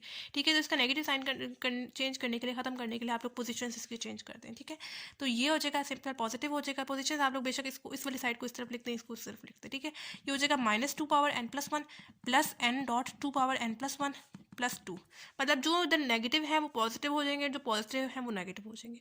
ठीक है, क्योंकि हम लोगों ने पोजीशंस इसकी चेंज कर दी। एस इज इक्वल टू, यहाँ से आप लोग देख लें क्या चीज़ कॉमन ले सकते हैं, एन यहाँ से, मतलब इतनी सी चीज़ में से 2 पावर एन प्लस 1 यहाँ पे भी है, एन 2 पावर एन प्लस 1 यहाँ पे भी है, तो 2 पावर एन प्लस 1 मैं यहाँ से कॉमन ले रही हूँ, अंदर मेरे पास क्या रह जाएगा -1 रह जाएगा ना। ठीक है, -1 रह गया प्लस एन प्लस 2 आगे वाला एज इट इज। ठीक है, हो जाएगा S is equal to 2 power N plus 1 and N मैं पहले लिख रही हूँ -1 एंड प्लस 2। ठीक है, एंड ये आ गया हमारे पास फाइनल आंसर। ठीक हो गया, अभी हम लोग दोबारा से क्वेश्चन को समझ लेते हैं। अच्छा जी, क्वेश्चन नंबर 1 पार्ट 1 हमारे पास था, ये वाली जो सीरीज इक्वेशन नंबर 1 की थी वो हमारे पास ना अर्थमेटिक सीरीज आ रही थी ना ज्योमेट्रिक सीरीज आ रही थी। मैंने उस एक सीरीज को 2 सीरीज में स्प्लिट करके लिख दिया, उधर की जो मेरे पास अर्थमेटिक सीरीज में आ रही थी सीरीज और दूसरी मेरे पास ज्योमेट्रिक सीरीज में आ रही थी। ठीक है, उनकी जो मैंने एन टर्म निकाली उनका मैंने वापस से प्रोडक्ट ले लिया, यहाँ पे प्रोडक्ट की फॉर्म में था, इस वजह से मैंने यहाँ पे प्रोडक्ट लिया। अगर यहाँ पे ये डिवाइड हो रहा होता तो फिर मैं यहाँ पे डिवाइड इनको कर लेती। ठीक है, तो यहाँ से मेरे पास एन टर्म आ गई किसकी, इक्वेशन नंबर 1 की आ गई। ठीक है, अब सिंपली मेरे पास एन टर्म आ गई, मैंने दोबारा से इक्वेशन नंबर 1 को बेशक लेट कर लें आप लोग, एस के इक्वल, क्योंकि हमें सम फाइंड करना है, एस के इक्वल लेट कर दिया और आगे वाली पूरी जो इक्वेशन नंबर 1 है वो मैंने एज इट इज लिख दी। लास्ट टर्म मुझे पता जो चल गया, इस वजह से मैंने लास्ट टर्म भी लिख दी। अब ये आप लोगों ने हमेशा करना है कि जब भी आपके पास लास्ट टर्म एन टर्म आ जाएगी तो उससे प्रीवियस टर्म भी आप लोगों ने निकाल लेनी है। सिंपली वो कैसे आप लोग निकालेंगे, एन है मतलब लास्ट टर्म आपके पास एन होती है ना, उससे प्रीवियस टर्म आप लोग कैसे निकालेंगे, सिंपली एन को आप लोगों ने रिप्लेस कर देना n-1 से, यानी एन ये जो सी लास्ट टर्म है ना उसी में आप लोगों ने जहाँ जहाँ पे एन यूज़ होगा वहाँ पे आप लोगों ने n-1 पुट कर देना है। मेरे पास उससे प्रीवियस टर्म भी आ गई। ठीक है, उसके बाद आप लोगों ने पहले लास्ट टर्म लिख दी, उससे प्रीवियस टर्म भी निकालती, फर्स्ट स्टेप ये हो गया। सेकंड स्टेप आप लोगों ने मल्टीप्लाई कर देना है इक्वेशन नंबर 2 जिसको आप लोगों ने मतलब लास्ट टर्म और उससे प्रीवियस टर्म निकाली थी, उस वाली इक्वेशन को आप लोगों ने मल्टीप्लाई कर देना है कॉमन रेशो से। कॉमन रेशो आपके पास क्या आ रही थी 2 आ रही थी, हम लोगों ने मल्टीप्लाई कर दिया उसको दोनों तरफ से, लेफ्ट साइड पर भी एंड राइट साइड पर भी कॉमन रेशो से। मल्टीप्लाई करने के बाद आप लोगों ने मतलब रेशो को रेशो के साथ ही मल्टीप्लाई करना है, 1 एज इट इज आ जाएगा, 2 पावर्स मतलब बेसिस सेम हो जाएंगी, पावर्स ऐड हो जाएंगी, सारा यही यहाँ पे काम किया है। ठीक है, उसके बाद सेकंड स्टेप मल्टीप्लाई कर दिया। थर्ड स्टेप आप लोगों ने इक्वेशन नंबर 2 को, यानी जो आप लोगों ने मतलब कि लास्ट टर्म एंड उससे प्रीवियस टर्म जो लिखी थी वो वाली इक्वेशन को सब्ट्रैक्ट कर देना है कौन सी इक्वेशन से, जिधर आप लोगों ने कॉमन रेशो को मल्टीप्लाई करके सिंप्लीफाई कर दिया उससे। ठीक है, कॉमन रेशो से मल्टीप्लाई किया, फर्स्ट टर्म जो है वो मेरे पास एज इट इज आ जाएगी, क्योंकि यहाँ पे मेरे पास इक्वेशन नंबर 3 में उसकी जैसी टर्म नहीं थी। ठीक है, यानी 1.2 पावर 1 है ना, यहाँ पे मेरे पास 1.2 पावर 1 वाली टर्म नहीं थी, तो मैंने उसको एक साइड पे एज इट इज करके लिख दिया। उसके बाद पावर 2 वाली टर्म इकट्ठे करके लिख दिया, पेयर बना के लिख दिया। 2 क्यूब वाली टर्म पेयर बना के लिख दिया। ठीक है, उसके बाद मैंने नेक्स्ट स्टेप में यहाँ से जो भी जैसे कॉमन ले सकती थी मैं, यहाँ पे 2 पावर 2 मैंने कॉमन ले लिया, यहाँ से 2 पावर 3 कॉमन ले लिया, यहाँ से 2 पावर 4 कॉमन ले लिया, अप टू सो ऑन, ऐसे ही लास्ट में से मैंने यहाँ से 2 पावर n कॉमन ले लिया। ठीक है, लास्ट वाली term -n dot 2 power n+1 as it is आ जाएगी, क्योंकि यहाँ पे भी इसके साथ की टर्म नहीं है, इक्वेशन नंबर 2 में नहीं थी, इस वजह से इक्वेशन नंबर 3 की जो लास्ट टर्म थी वो मैंने एज इट इज यहाँ पे लिख दी है। अब सिंपल हम लोगों ने इसको सब्ट्रैक्ट भी करके लिख दिया सबको। 2 - 1 मेरे पास 1 आ गई, 3 - 2 सब 1, सबकी वैल्यू यहाँ पे 1 आ रही थी। माइनस माइनस कटिंग की और आगे वाली चीज़ मेरे पास एज इट इज़ 1 मल्टीप्लाई हो गया इसके साथ। 1 मल्टीप्लाई करने के बाद फिर मेरे पास यहाँ पे मैंने देखा मेरे पास ज्योमेट्रिक सीरीज़ का दोबारा से फॉर्मूला यूज़ हो रहा है, ठीक है। फर्स्ट स्टेप क्या था, मतलब कि इक्वेशन नंबर 2 में हम लोगों ने उसकी लास्ट टर्म एंड उससे प्रीवियस टर्म लिख दी। सेकंड स्टेप क्या था, उसमें उसी इक्वेशन को मैंने मल्टीप्लाई किया किस चीज़ से, कॉमन रेशो से। थर्ड स्टेप इक्वेशन नंबर 2 को एंड इक्वेशन नंबर 3 को हम लोगों ने सब्ट्रैक्ट कर दिया। फोर्थ स्टेप आप लोगों ने चीज़ को देखना है कि आपके पास जो है वो ज्योमेट्रिक सीरीज़ का एक ना एक फॉर्मूला ज़रूर इस्तेमाल हो रहा होगा, ठीक है। इस्तेमाल जो हो रहा था वो मैंने यहाँ पे फॉर्मूला लिखा, ठीक है। रेशो निकाली, रेशो मेरे पास 2 आ रही थी, 1 से बड़ी थी, इस वजह से मैंने ये वाला फॉर्मूला इस्तेमाल किया। उसके बाद नेगेटिव साइन को मैंने मतलब पोजीशन से इनकी चेंज कर दी, इधर पॉजिटिव होगी और इसकी सारी वैल्यूज़ नेगेटिव होगी। मैंने यहाँ पे 2 को अंदर मल्टीप्लाई किया, बेसिस सेम थी, पावर्स ऐड होगी। यहाँ पे भी 2 पावर n वाली टर्म थी और यहाँ पे भी 2 पावर n+1 वाली टर्म थी। पेयर बना के लिखा मैंने, यहाँ से कॉमन ले लिया 2 पावर n+1, अंदर मेरे पास ये चीज़ रह गई, उनको मैंने पोजीशन चेंज करके लिख दी। n वाली टर्म पॉजिटिव वैल्यू पहले, फिर नेगेटिव वैल्यू को लिख दिया, ये आ गया मेरे पास फाइनल आंसर। ठीक हो गया जी बच्चों। सेकंड पार्ट है बिल्कुल फर्स्ट पार्ट की तरह सॉल्व होगा, इसको भी करते हैं। अभी यहाँ पे भी इसको आप लोग बेशक इक्वेशन नंबर 1 का नाम देते हैं, ठीक है। अब ये वाली जो इक्वेशन नंबर 1 है ये भी आपके पास अर्थमेटिक सीरीज़ में भी नहीं आ रही और ना आपके पास ये ज्योमेट्रिक सीरीज़ में आ रही है, ठीक है। तो हम लोग क्या करेंगे, बिल्कुल फर्स्ट पार्ट की तरह इसको 2 सीरीज़ में स्प्लिट करके लिख देंगे। कैसे, मैं पहले क्या कर रही हूँ, मैं यहाँ पे पहले मतलब कि कांस्टेंट टर्म लिख रही हूँ, यानी 1 + 4 + 7 + 10 अप टू 100, ऐसे ही मेरे पास ये सीरीज़ चलती जाएंगी, ठीक है। मैंने क्या किया, पहले कांस्टेंट टर्म को करके लिख दिया और जो दूसरी मैं सीरीज़ बना रही हूँ उसको मैं वेरिएबल टर्म्स के साथ लिख रही हूँ, ठीक है। लेकिन मैं 1 स्टार्ट में लिखूंगी, ठीक है। 1 प्लस यहाँ पे मतलब 1 के साथ x की पावर 0 है ना, 0 x की पावर 0 का क्या मतलब है, 1 ही होगा, ठीक है। 1 प्लस यहाँ पे x plus x power 2 plus x power 3 plus ऐसे ही आपके पास सीरीज आगे चलती जाएंगी, ठीक है। मेरे पास जो इक्वेशन नंबर 1 बन रही थी, ना ये अर्थमेटिक सीरीज में बन रही थी, ना ये ज्योमेट्रिक सीरीज में बन रही थी, इस वजह से मैंने इसको 2 सीरीज में स्प्लिट करके लिखा। अब ये जो उनकी पहली वाली सीरीज है, इसमें मैंने पहले कॉन्स्टेंट्स को लिया और दूसरी वाली सीरीज में मैंने वेरिएबल्स को लिखा। जो स्टार्ट में 1 है वो उसके साथ x की पावर 0 है। x की पावर 0 क्या मतलब 1 ही होगा, ठीक है। किसी भी नंबर या किसी भी वेरिएबल के ऊपर पावर 0 हो तो उसका मतलब 1 ही होता है, ठीक है। एंड ये मेरे पास ज्योमेट्रिक सीरीज में आ रही है। अर्थमेटिक सीरीज में मेरे पास क्या चीज़ सेम आती है, डिफरेंस सेम आता है। एंड ज्योमेट्रिक सीरीज में मेरे पास क्या चीज़ सेम आती है, रेशो सेम आएगी। चेक कर लेते हैं। ये मेरे पास A1 टर्म है, A2 टर्म है, A3 टर्म है, ये मेरे पास A4 टर्म है। डिफरेंस हम लोग कैसे निकालते हैं, A2 में से प्रीवियस टर्म यानी A1 को सब्ट्रैक्ट करके मेरे पास डिफरेंस आएगा। D is equal to A2 मेरे पास क्या है 4 है, माइनस A1 मेरे पास क्या है 1 है, 4 - 1 मेरे पास क्या आ जाएगा 3 आ जाएगा, ठीक है। डिफरेंस यहाँ पे मेरे पास क्या आ रहा है 3 आ रहा है। यहाँ पे अब चेक कर लेते, पहले इसको सॉल्व कर लेते हैं, इसकी आंसर हम निकाल लेते हैं, फिर इस पर आते हैं। डिफरेंस आ गया। अब हम लोग आगे भी चेक कर लेते हैं कि ओवरऑल हमारे पास डिफरेंस सेम आ रहा है कि नहीं आ रहा। अगर मैं यहाँ पे A3 को चूज़ कर रही हूँ तो उससे प्रीवियस टर्म यानी A2 को सब्ट्रैक्ट करके मेरे पास डिफरेंस आएगा। A3 मेरे पास क्या है 7 है, माइनस A2 मेरे पास क्या है 4 है, 7 - 4 मेरे पास क्या आ जाएगा 3 आ जाएगा। आप लोग चेक कर सकते हैं यहाँ पे डिफरेंस सेम आ रहा है। तो जब बच्चों आपके पास डिफरेंस सेम आ रहा होता है तो फिर वो सीरीज़ कौन सी सीरीज़ कहलाती है, अर्थमेटिक सीरीज़ कहलाती है। अब मुझे इसका फाइंड करना है nth टर्म, तो कैसे निकालूंगी, मुझे फॉर्मूला पता है an = A1 + n - 1 d arithmetic sequence का। इस फॉर्मूले के थ्रू मैं nth टर्म निकाल लूंगी। कैसे, an एज इट इज आ जाएगा = A1 सीक्वेंस की या सीरीज की फर्स्ट टर्म होती है, फर्स्ट टर्म यहाँ पे क्या है 1 है, पुट कर दूंगी, plus n - 1 as it is आ जाएगा क्योंकि मैंने n को पीछे भी नहीं रिप्लेस किया, आगे भी नहीं रिप्लेस करूंगी। डिफरेंस क्या आ रहा है 3 आ रहा है, पुट करेंगे। an = 1 प्लस 3 को अंदर दोनों टर्म्स के साथ मल्टीप्लाई कर देंगे। 3 × n मेरे पास क्या हो जाएगा 3n हो जाएगा, माइनस 3 × 1 मेरे पास क्या हो जाएगा 3 हो जाएगा। an = 3n as it is 1 - 3 आपके पास क्या हो जाएगा -2 हो जाएगा, ठीक है। यानी यहाँ की nth टर्म आपके पास क्या आ गई 3n - 2 आ गई, ठीक है। जैसे यहाँ पे nth टर्म निकाली है बिल्कुल वैसे ही यहाँ पे भी निकालेंगे। कैसे निकालेंगे, ये आपके पास A1 टर्म है, ये A2 टर्म है, ये A3 टर्म है, यहाँ पे A4 टर्म है। ये चूंकि आपके पास ज्योमेट्रिक सीरीज में है इस वजह से आप लोग यहाँ पे रेशो चेक करेंगे। ज्योमेट्रिक सीरीज में हमें पता है ना रेशो बेटर करती है, रेशो यहाँ पे सेम होना जरूरी है। रेशो हम लोग कैसे निकालते हैं, A2 में से प्रीवियस टर्म यानी A1 को डिवाइड करके रेशो आती है। A2 क्या है x है, डिवाइडेड बाय A1 क्या है 1 है, x डिवाइडेड बाय 1 मेरे पास क्या आ जाएगा x आ जाएगा। उसी तरह आगे भी चेक कर लेते हैं कि रेशो ओवरऑल सेम आ भी रही है कि नहीं आ रही। अगर मैं यहाँ पे A3 को चूज़ कर रही हूँ तो उसे प्रीवियस टर्म यानी A2 को डिवाइड करके मेरे पास रेशो आएगी। A3 मेरे पास क्या है x² है, डिवाइडेड बाय A2 मेरे पास क्या है x है, पावर कैंसिल आउट होकर मेरे पास क्या आ गई यहाँ पे रेशो x आ गई। तो रेशो सेम आ रही है। तो जब रेशो सेम आ रही होती है तो फिर वो सीरीज़ कौन सी सीरीज़ कहलाती है, ज्योमेट्रिक सीरीज़ कहलाती है। यहाँ पे भी nth टर्म फाइंड करनी है तो मुझे ज्योमेट्रिक सीक्वेंस का जनरल फॉर्मूला पता है, an = A1 r⁻n - 1। फॉर्मूले में वैल्यू पुट करते हैं। A1 सीक्वेंस या सीरीज़ की फर्स्ट टर्म होती है, क्या है फर्स्ट टर्म 1 है, पुट करेंगे। r रेशो क्या आ रही है x आ रही है, पुट करेंगे। And n - 1 as it is आ जाएगा।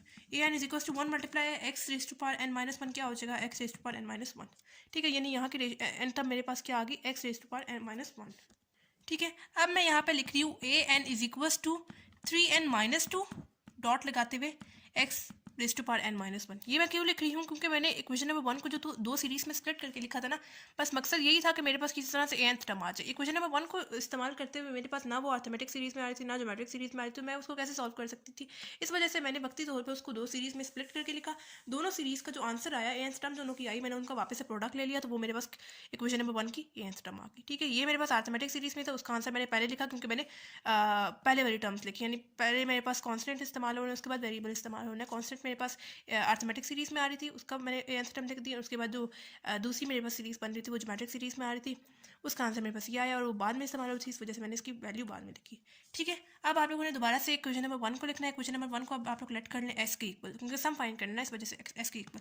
Equation number 1 as it is सारी लिखे 1 + 4x + 7 X square plus 10 X cube अब 2 ऐसे ही हमारे पास चलती जाएंगी। लास्ट वैल्यू ए एन तो आपके पास लास्ट टर्म होती है ना, क्योंकि इक्वेशन नंबर 1 की हम लोगों ने लास्ट टर्म अभी निकाली है, ये पुट कर देंगे 3n - 2 X dot X n-1 raise to power n-1 put कर दिया। ठीक है, यानी ये मेरे पास लास्ट टर्म आ गई। ठीक है, तो मैंने आपको क्या बताया था, फर्स्ट स्टेप आपके पास क्या होगा, आप लोगों ने nth टर्म और उससे प्रीवियस टर्म को एक दफ़ा लिख देना है। nth टर्म तो आ गई, अभी से प्रीवियस टर्म हम लोग कैसे लिखेंगे, प्रीवियस टर्म हम लोग कैसे लिखते हैं, सिंपली ये जो सी ए एन वाली चीज़ है, यानी यहाँ पे मेरे पास ए एन वाली क्या चीज़ आ रही है, 3n - 2 dot X raise to power n-1, ये मेरे पास लास्ट ए एन टर्म आ रही है ना। इससे पिछली टर्म निकालने के लिए सिंपली आप लोगों ने एन को किस चीज़ से रिप्लेस कर देना, n-1 से रिप्लेस कर देना, यानी n-1 इज इक्वल टू ये हो जाएगा 3 ब्रैकेट n है, n की जगह क्या लिखूंगी, n-1 लिखूंगी। ठीक है, माइनस ये वाला 2।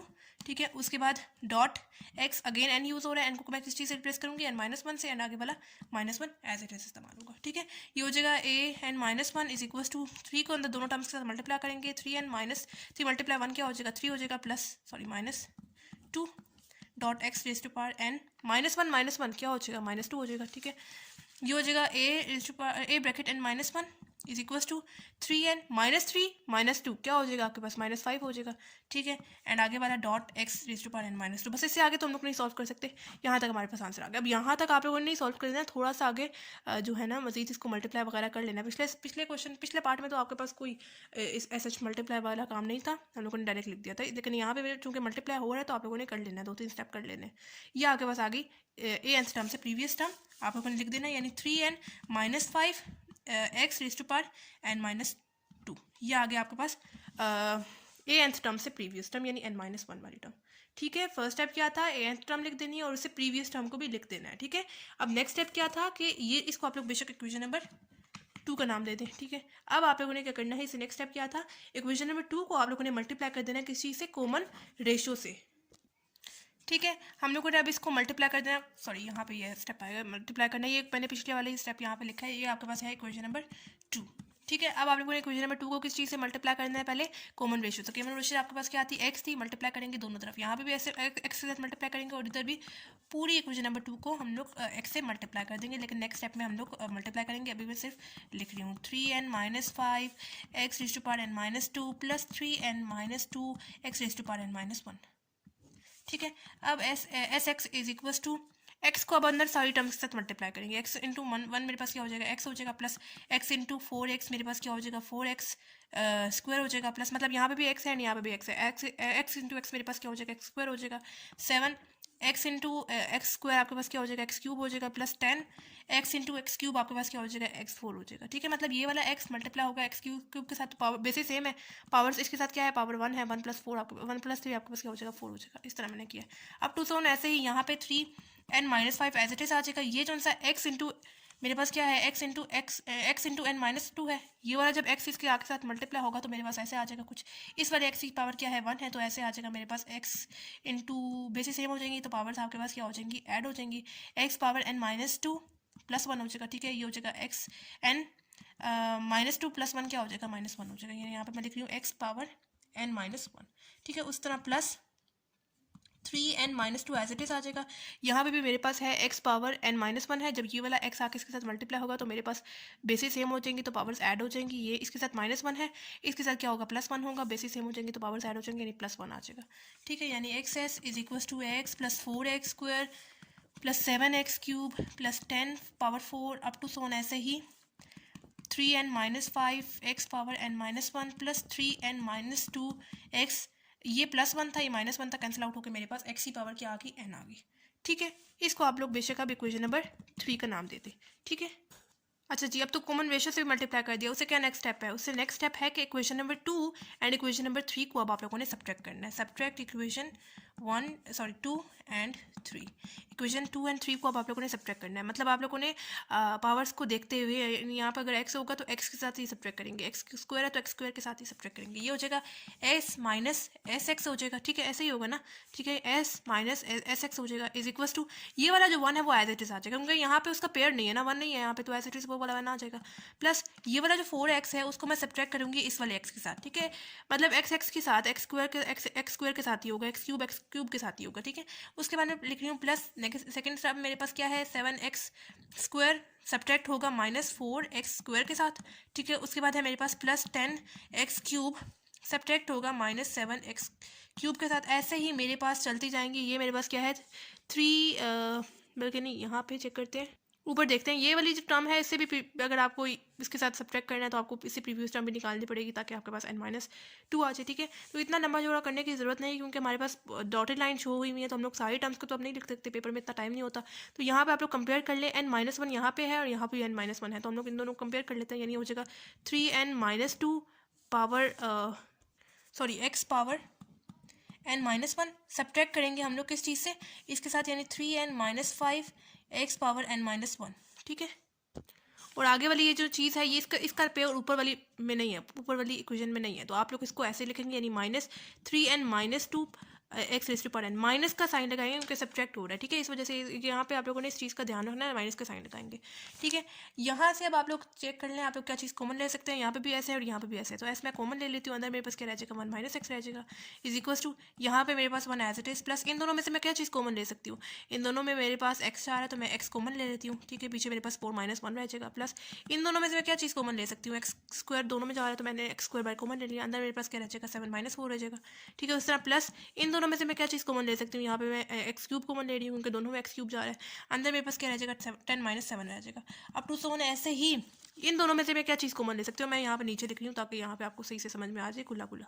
ठीक है, इन दोनों में से मैं क्या चीज़ कॉमन ले सकती हूँ, यहाँ पे भी x इंटू n-1 है, x इंटू n-1 है, तो मैं यहाँ से x इंटू n-1 को कॉमन ले रही हूँ। अंदर मेरे पास क्या रह जाएगा, 3n-2। ठीक है, एंड माइनस ब्रैकेट भी मैं इसी स्टेप में खोल रही हूँ, ब्रैकेट के बाहर नेगेटिव साइन है, जब ब्रैकेट खोलेंगे तो नेगेटिव साइन अंदर मल्टीप्लाई हो जाएगा, ये हो जाएगा 3n एंड माइनस क्या हो जाएगा, +5 हो जाएगा। ठीक है, उसी तरह माइनस ये वाला जो 3n-2 power x power n है वो एज इट इज आ जाएगा। ठीक है, अब मजीद इसको सिंप्लीफाई कर लेते हैं। 1 - x हो जाएगा इज इक्वल टू 1 + 4 - 1 मेरे पास क्या आ जाएगा 3, और आगे वाला x प्लस 7 - 4 आपके पास क्या हो जाएगा, यहाँ पे भी 3 x स्क्वायर आ गया एज इट इज, प्लस 10 - 7 आपके पास क्या आ जाएगा 3x क्यूब। अप टू सोन ऐसे ही यहाँ पे देखें आपके पास +3n है एंड -3n है, कैंसिल आउट हो जाएंगे, एंड ये हो जाएगा -2 + 5 क्या हो जाएगा, यहाँ पे भी 3 हो जाएगा, x raise to power n-1 and -3n-2 and x raise to power n as it is आ जाएगा।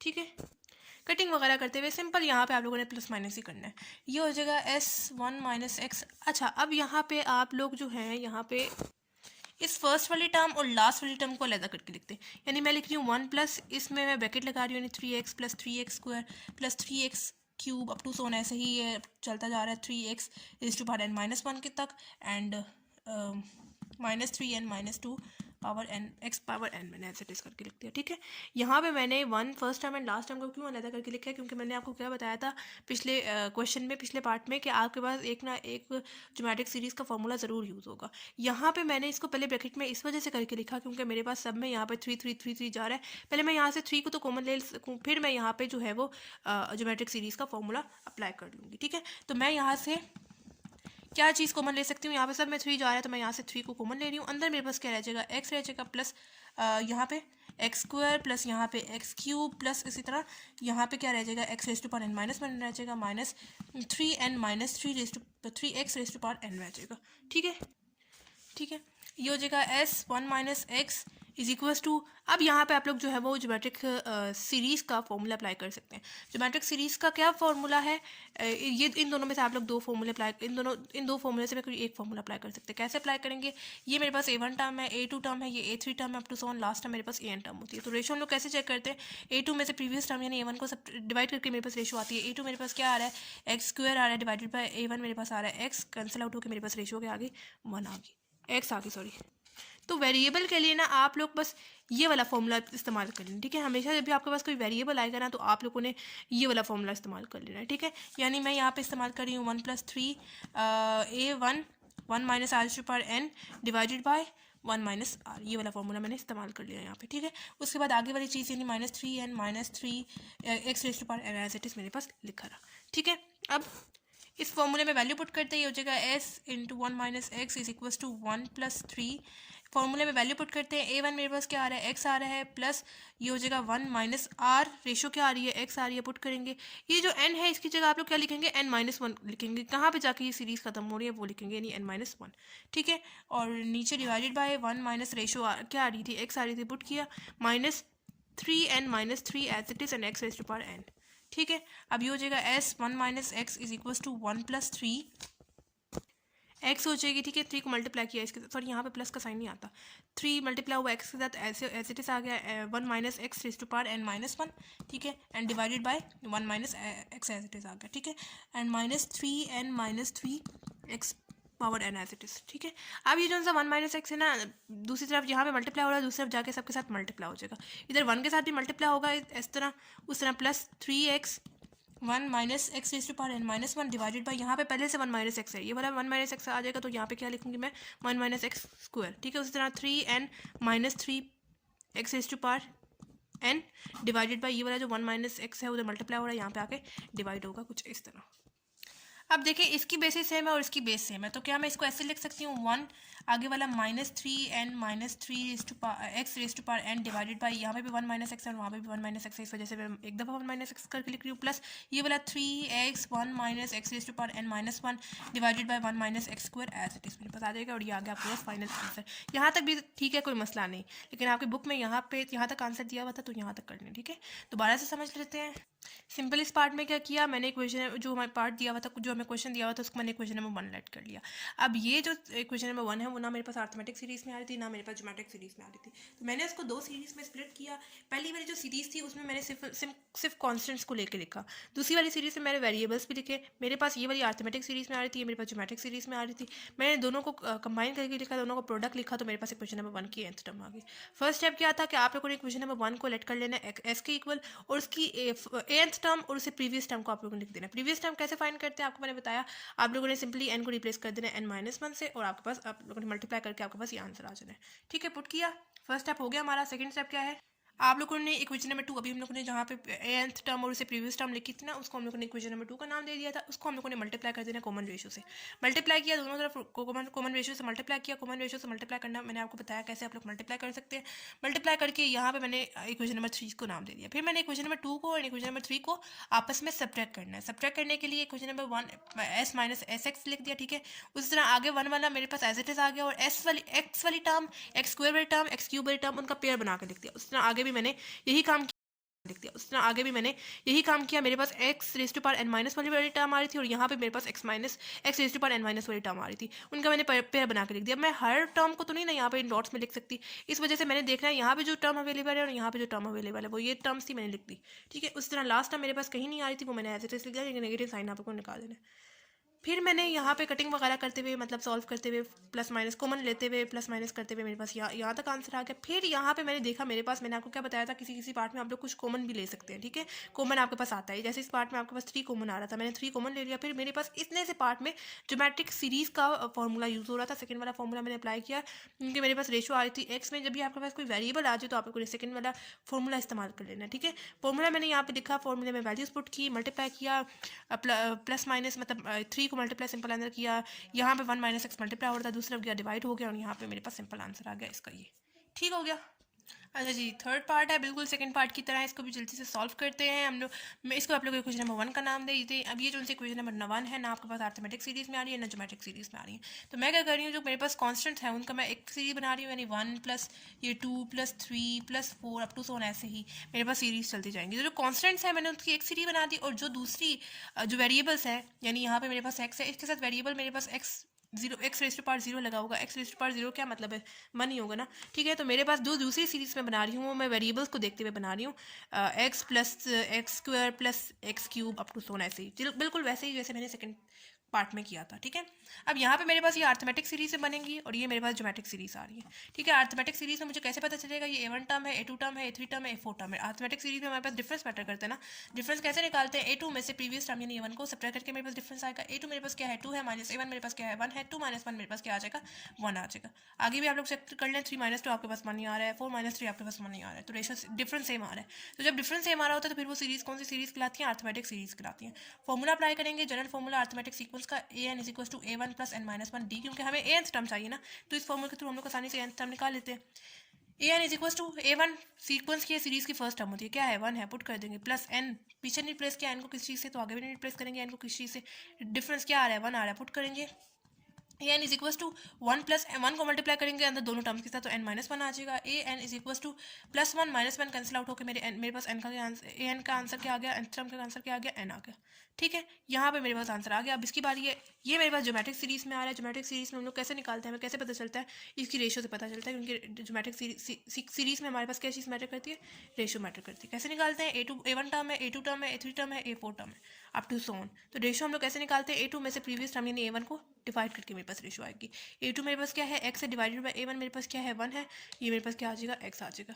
उसी तरह अगर आप लोग यहाँ पे A3 को चूज़ करें, x square divided by 2 x आ जाएगा। ठीक है, रेशियो सेम आ रही है। तो जब रेशियो सेम आ रही होती है तो फिर वो सीरीज कौन सी सीरीज कहलाती है, ज्योमेट्रिक सीरीज कहलाती है। इसकी nth टर्म फाइंड करने के लिए मुझे ज्योमेट्रिक सीक्वेंस का जनरल फॉर्मूला पता है, A1 is equal to A1 R is to power n minus 1। ये इस फॉर्मूले के थ्रू मैं मेरे पास nth टर्म आ सकती है, तो मैंने ये वाला फॉर्मूला अप्लाई किया। फॉर्मूले में वैल्यू पुट करते हैं, A1 फर्स्ट टर्म होती है, पुट करेंगे, रेशो क्या आ रही है x आ रही है, पुट करेंगे n minus 1 as it is. an is equal to 1 multiply होगा x के साथ, तो x raise to power n minus 1 आपके पास आ जाएगी ratio, sorry nth term second वाली सीरीज की। ठीक है, अब मैं लिख रही हूँ an is equal to n dot x raise to power n minus 1।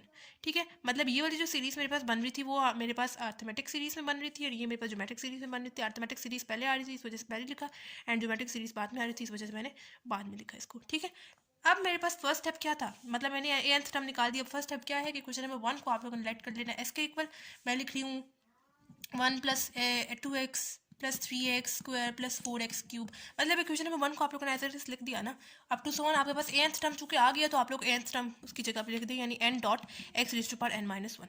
nth term आ गई, लेकिन मैंने आपको बताया था उससे प्रीवियस टर्म भी आपको निकालनी है। तो प्रीवियस टर्म आप लोग कैसे निकालते हैं, अभी यहाँ पे आपके पास nth टर्म क्या आई है,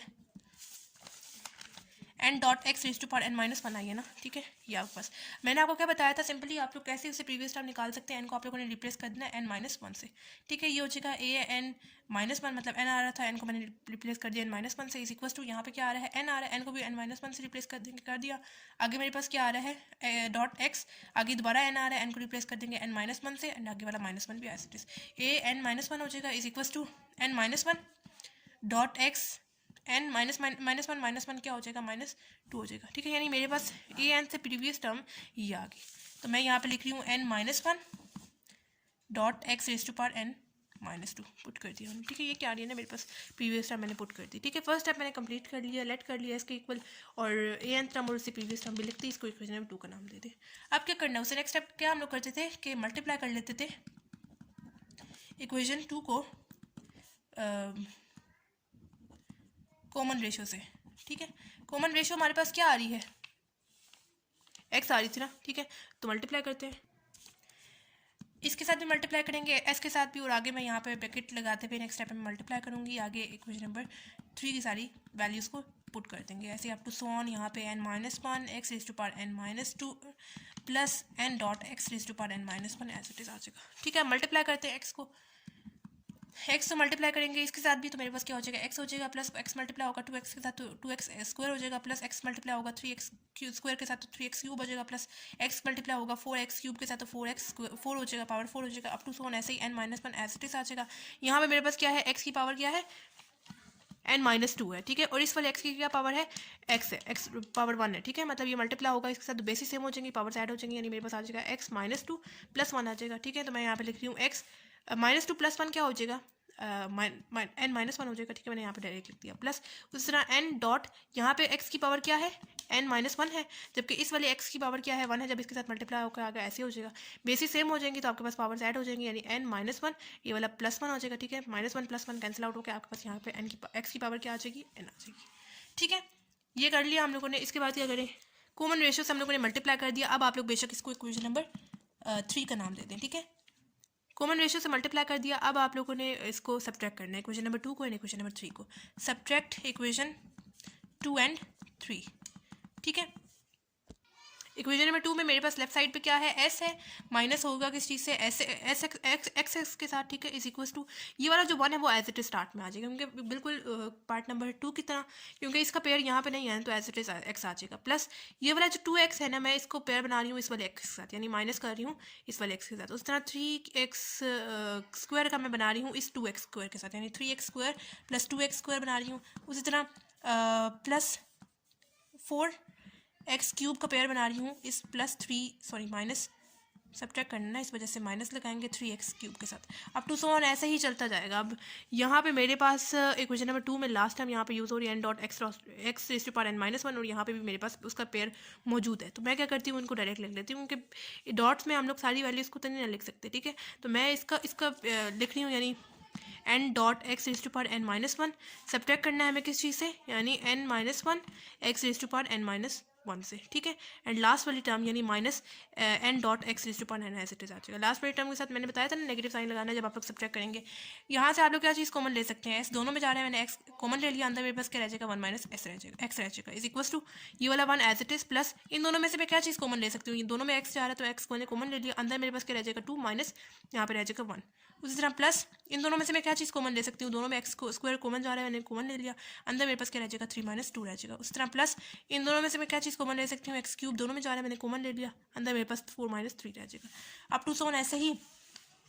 यहाँ से मैं क्या चीज़ कॉमन ले सकती हूँ, इन दोनों में x⁻n-1 जा रहा है, x⁻n-1 जा रहा है, तो x⁻n-1 मैंने कॉमन ले लिया, अंदर मेरे पास क्या रह जाएगा n, एंड ये वाला माइनस, इसी स्टेप में ब्रैकेट खोल रही हूँ, ये हो जाएगा माइनस n हो जाएगा, एंड मल्टीप्लाई होगा इस नेगेटिव साइन के साथ, आपके पास +1 आ जाएगा। मतलब ब्रैकेट खोला, जब ब्रैकेट खोलते हैं ब्रैकेट के बाद नेगेटिव साइन होता है, ब्रैकेट खोलते हैं तो नेगेटिव साइन अंदर मल्टीप्लाई होता है, -n हो गया एंड माइनस +1 हो गया, एंड x⁻n-1 आ गया as it is -n.x⁻n as it is आ गया, ठीक है। अब x1 - x as it is equal to 1 + 2 - 1 आपके पास क्या हो जाएगा, यहाँ पे 2 - 1 हो जाएगा, एंड आगे वाला x as it is, plus 3 - 2 आपके पास क्या हो जाएगा, यहाँ पे 1 हो जाएगा, x square as it is, plus 4 - 3 आपके पास क्या हो जाएगा, 1 हो जाएगा, x cube as it is, up to so on ऐसे ही। यहाँ पे देखिए plus n minus n cancel out होकर आपके पास यहाँ पे क्या आ गया 1 एंड x⁻n-1, एंड ये लास्ट वाली टर्म यानी -n.x⁻n एज इट इज आ गया, ठीक है। अब मैं लिख रही हूँ s⁻1 - x is equal to 1 + 1 multiply होगा x के साथ तो x हो जाएगा, प्लस 1 मल्टीप्लाई होगा x स्क्वायर के साथ तो x स्क्वायर हो जाएगा, प्लस 1 मल्टीप्लाई होगा x क्यूब के साथ तो x क्यूब हो जाएगा। उसी तरह 1 मल्टीप्लाई होगा x⁻n-1 के साथ तो x⁻n-1 हो जाएगा, -n.x⁻n आ गया एज इट इज आ गया, ठीक है, ठीक है। अब इतनी सी जगह पे मतलब देखें यहाँ पे आपके पास जो है वो ज्योमेट्रिक सीरीज़, मैंने आपको क्या बताया था, ज्योमेट्रिक सीरीज़ का एक ना एक फॉर्मूला ज़रूर इस्तेमाल होगा यहाँ पे।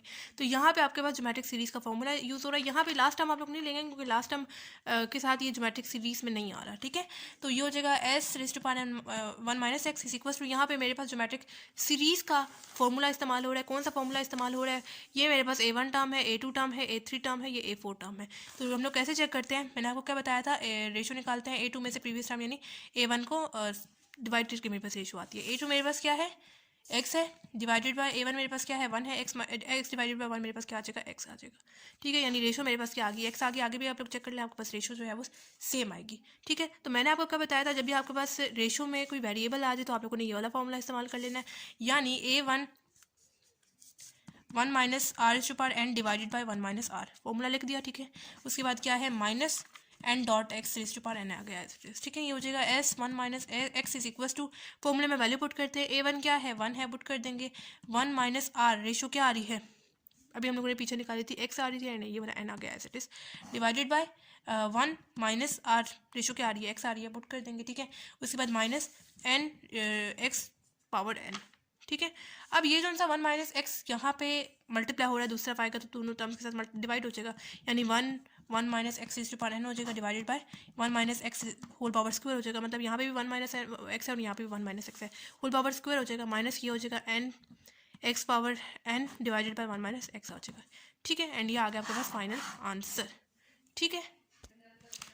ठीक है, सिंपल इस पार्ट में हम लोगों ने क्या किया, मेरे पास जो क्वेश्चन नंबर 1 थी उसकी मैंने दो सीरीज़ में उसको स्प्लिट किया, एक सीरीज़ मेरे पास अर्थमेटिक सीरीज़ आ रही थी और दूसरी मेरे पास ज्योमेट्रिक सीरीज़ आ रही थी। मैंने उनका आंसर निकाले, nth टर्म निकाली, उनको प्रोडक्ट की फॉर्म लिख दिया। फर्स्ट स्टेप क्या है कि आप लोगों ने nth टर्म लिख देनी है क्वेश्चन नंबर 1 में और उसकी प्रीवियस टर्म लिख देनी है। सेकंड स्टेप कॉमन रेशियो से आप लोगों ने मल्टीप्लाई कर देना है क्वेश्चन नंबर 2 को, क्वेश्चन नंबर 3 आ गई मेरे पास, फिर मैंने क्वेश्चन नंबर 2 को एंड क्वेश्चन नंबर 3 को सब्ट्रैक्ट करना है, थर्ड स्टेप हो गया। Question number 1 and question number 2 and question number 3 को सब्ट्रैक्ट करने के बाद यहाँ से मैंने एक्स कॉमन लेने के बाद इनको सब्ट्रैक्ट वगैरह करने के बाद मेरे पास एक ना एक ज्योमेट्रिक सीरीज़ का फॉर्मूला ज़रूर इस्तेमाल होगा। फॉर्मूला लिखा, फॉर्मूला लिखने के बाद मेरे पास फाइनल आंसर ये आ गया, फॉर्मूले में वैल्यू पुट की, वन माइनस एक्स को दूसरा ले आए और मेरे पास फाइनल आंसर ये आ गया, ठीक हो गया। अच्छा जी, पार्ट नंबर 4 है। अच्छा, यहाँ पे भी आपके पास दो सीरीज़ बनेंगी क्योंकि यहाँ पे ना ये क्वेश्चन नंबर 1 जो फॉर्मूला लिखने के बाद मेरे पास फाइनल आंसर ये आ गया, फॉर्मूले में वैल्यू पुट की, वन माइनस एक्स को दूसरा ले आए और मेरे पास फाइनल आंसर ये आ गया, ठीक हो गया। अच्छा जी, पार्ट नंबर 4 है। अच्छा, यहाँ पे भी आपके पास दो सीरीज़ बनेंगी क्योंकि यहाँ पे ना ये क्वेश्चन नंबर 1 जो है ना मेरे पास अर्थमेटिक सीरीज़ में आ रही है ना ज्योमेट्रिक सीरीज़ में आ रही है, ठीक है।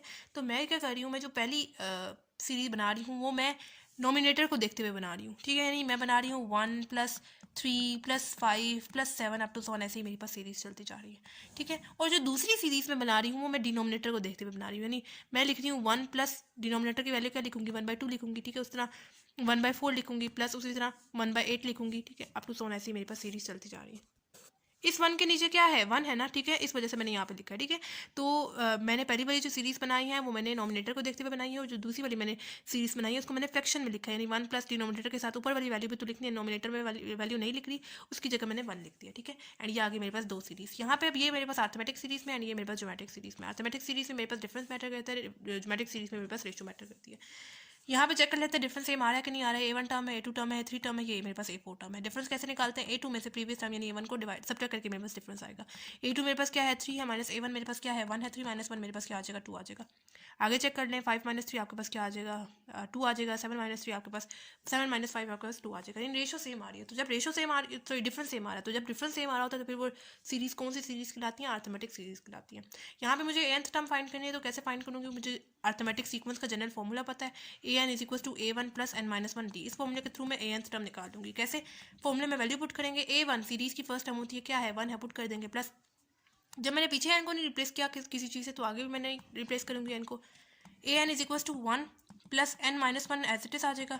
डी डिफरेंस क्या आ रहा है, 2 आ रहा है, पुट करेंगे, an = 1 + 2 को दोनों टर्म के साथ अंदर मल्टीप्लाई करेंगे, n के साथ भी तो 2n हो जाएगा, -1 के साथ भी तो 2 हो जाएगा।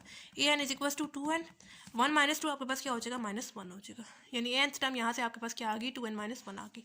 इधर चेक कर लेते हैं कि यहाँ पे भी आपके पास रेशियो सेम आ रही है कि नहीं आ रही, क्योंकि मैंने आपको बताया ना ये ज्योमेट्रिक सीरीज़ में आ रहा है, ठीक है। तो ज्योमेट्रिक सीरीज़ में हमारे पास रेशियो मैटर करती है। चेक कर लेते हैं रेशियो कैसे निकालते हैं, A1 टर्म है, A2 टर्म है, A3 टर्म है एंड ये मेरे पास A4 टर्म है। तो रेशियो कैसे निकालते हैं, A2 में से प्रीवियस टर्म यानी A1 को डिवाइड करके मेरे पास रेशियो आती है। A2 मेरे पास क्या है, 1/2 है, डिवाइड बाय A1 मेरे पास क्या है, 1 है, 1/2 डिवाइड बाय 1 मेरे पास क्या आ जाएगा, 1/2 आ जाएगा। आगे 1/4 डिवाइड बाय 1/2 कर लें आप लोग, आपके पास 1/2 ही आएगी रेशियो, ठीक है। तो रेशियो सेम आ रही है, तो जब रेशियो सेम आ रही होती है तो फिर वो सीरीज़ कौन सी सीरीज़ कहलाती है, ज्योमेट्रिक सीरीज़ कहलाती है। अब यहाँ पे मैं ज्योमेट्रिक सीक्वेंस का जनरल फॉर्मूला इस्तेमाल कर रही हूँ, an = A1 r⁻n - 1। फॉर्मूले में वैल्यू पुट करते हैं, an = A1 क्या है, फर्स्ट टर्म 1 है, पुट करेंगे, कॉमन रेशियो क्या आ रही है, 1/2 आ रही है, पुट करेंगे, n - 1 एज इट इज आ जाएगा। यानी an = 1 मल्टीप्लाई होगा 1/2 के साथ, आपके पास 1/2 आ जाएगा एंड n - 1 आगे एज इट इज आ जाएगा, ठीक है। यानी मैं अब लिख रही हूँ an = 2n - 1 एंड आगे लिख रही हूँ 1/2 पावर n - 1। यानी मैंने पहली वाली अर्थमेटिक सीरीज़ की nth टर्म लिखी एंड फिर ज्योमेट्रिक सीरीज़ की nth टर्म लिखी, और इन दोनों का कॉम्बो, इन दोनों को प्रोडक्ट मेरे पास इक्वेशन नंबर 1 आ जाएगी, ठीक है। तो ये आगे मेरे पास nth टर्म इक्वेशन नंबर 1 की। अब फर्स्ट स्टेप क्या था कि आप लोगों ने इक्वेशन नंबर 1 को लेट कर लेना है किस चीज़ के इक्वल, s के equal, s = 1 + 3/2 plus 5/4 plus 7/8 plus up to सोन, ऐसे ही आपके पास सीरीज चलती जाएंगी। और लास्ट टर्म यानी ए टर्म आपके पास क्या आ रही है 2n-1 1/2 पावर n-1, ये आपके पास आ रही है ना ए एंथ टर्म, ठीक है। ए एंथ टर्म आपके पास इक्वेशन नंबर 1 की आ रही है। फर्स्ट स्टेप क्या था कि आप लोगों ने लेट कर लेना एस के इक्वल ए एंथ टर्म लिखनी है और उससे प्रीवियस टर्म भी लिखनी है। तो प्रीवियस टर्म हम लोग कैसे लिखते हैं, हमारे पास जो ए एंथ टर्म आई है वो क्या आ रही है 2n-1 एंड 1/2 पावर n-1, यही आ रही है ना हमारे पास ए एंथ टर्म। तो हम लोग को क्या करते हैं, n को रिप्लेस कर देते हैं किस चीज़ से, n-1 से।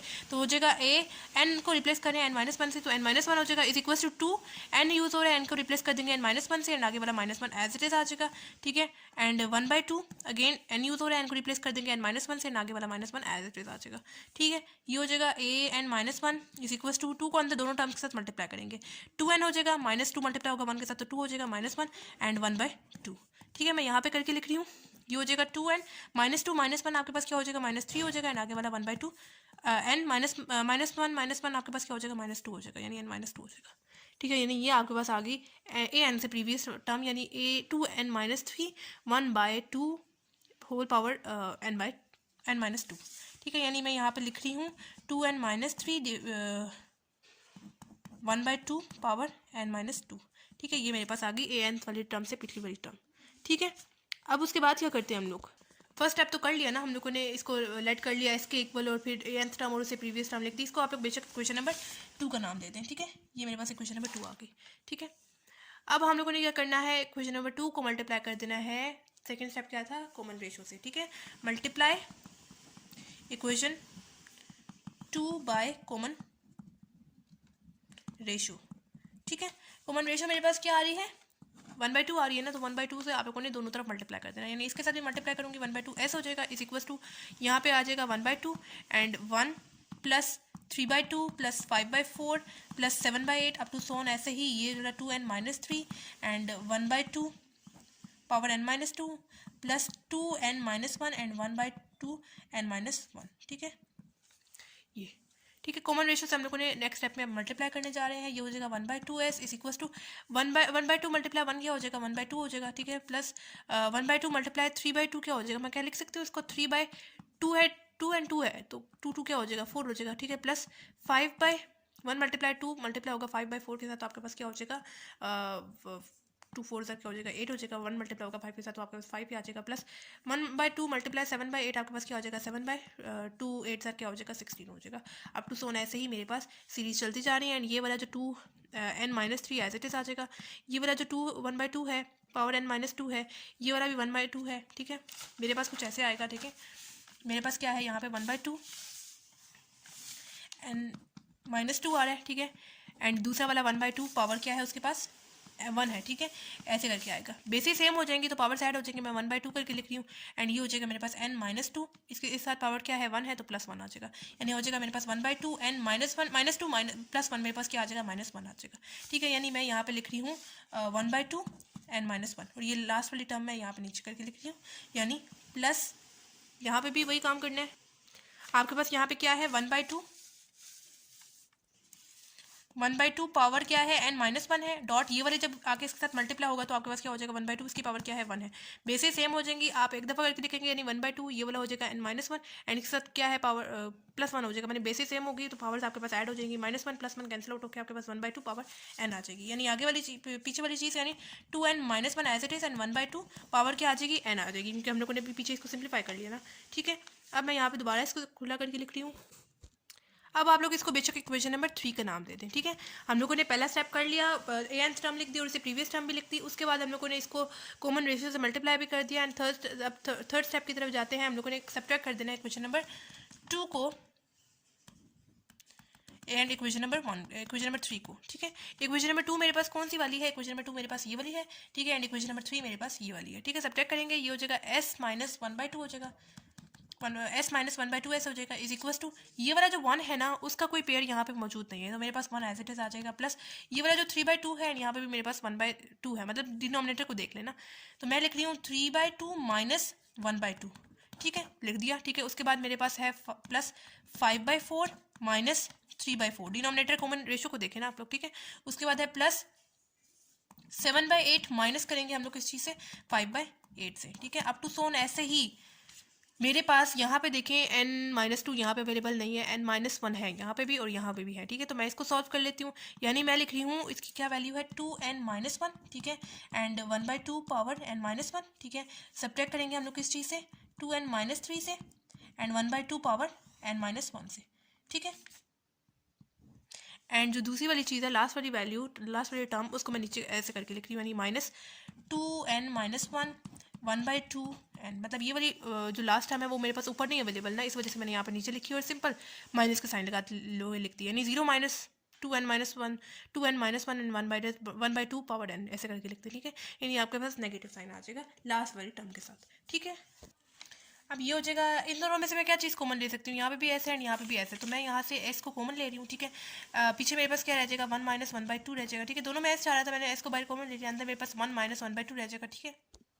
अब आगे वाला 1 एज इट इज़ प्लस यहाँ से इन दोनों में से मैं क्या चीज़ कॉमन ले सकती हूँ, यहाँ पे भी देखिए 3/2 है -1/2 है, तो मैं यहाँ से 1/2 को कॉमन ले लेती हूँ, यहाँ पे भी 1/2 है, यहाँ पे भी 1/2 है, तो मैं 1/2 को कॉमन ले लेती हूँ। अंदर मेरे पास क्या रह जाएगा 3 - 1 रह जाएगा, सिंपल, ठीक है।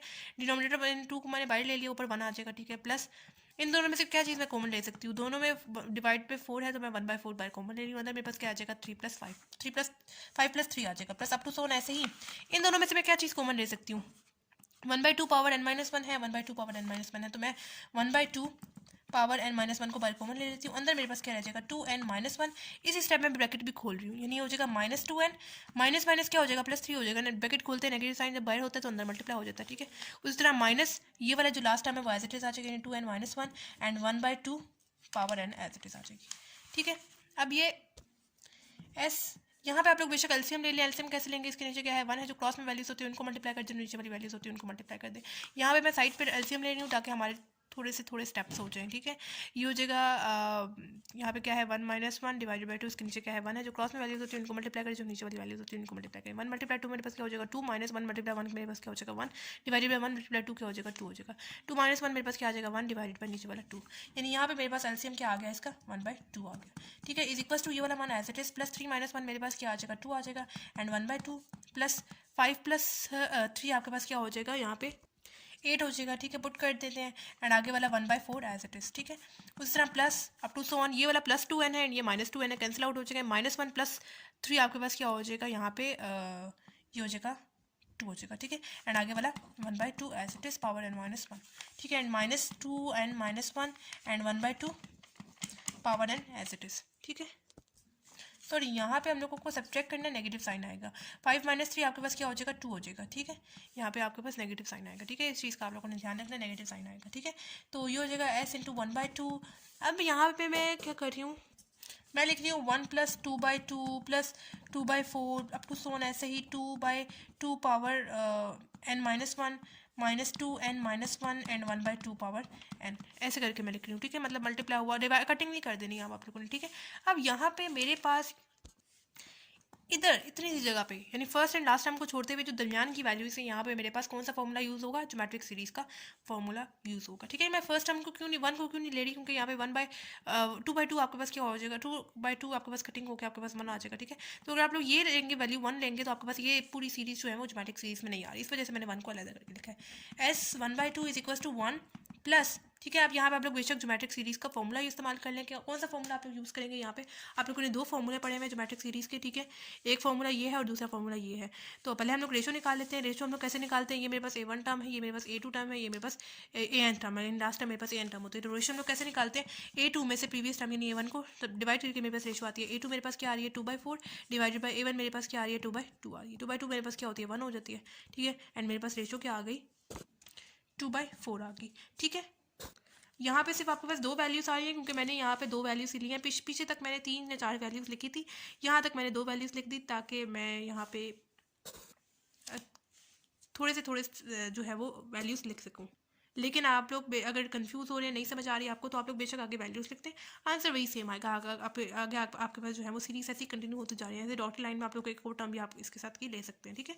तो रेशो हमारे पास क्या आ रही है 2/4 आ रही है। 2/4 को अगर हम लोग पॉइंट्स में कन्वर्ट करें तो हमारे पास क्या आंसर आता है 1/2 यानी 0.5। तो हमारे पास जो 0.5 है वो 1 से छोटी वैल्यू है, तो हम लोग ये वाला फॉर्मूला यूज़ करेंगे। यानी पहले आप लोगों ने फॉर्मूला लिख देना है। कौन सा फॉर्मूला है? A1 1 minus R divided by 1 minus R is to power n divided by 1 minus are. ये फॉर्मूला पुट कर दिया, माइनस आगे वाली वैल्यू यानी 2n minus 1 1/2 power n as मैंने लिख दिया। ये हो जाएगा s 1/2 is equal to 1 plus value में फॉर्मूले में वैल्यू पुट करते हैं। A1 कौन सी टर्म है, क्या आ रही है? 2/2 आपके पास 1 हो चुका, 1 लिख देंगे।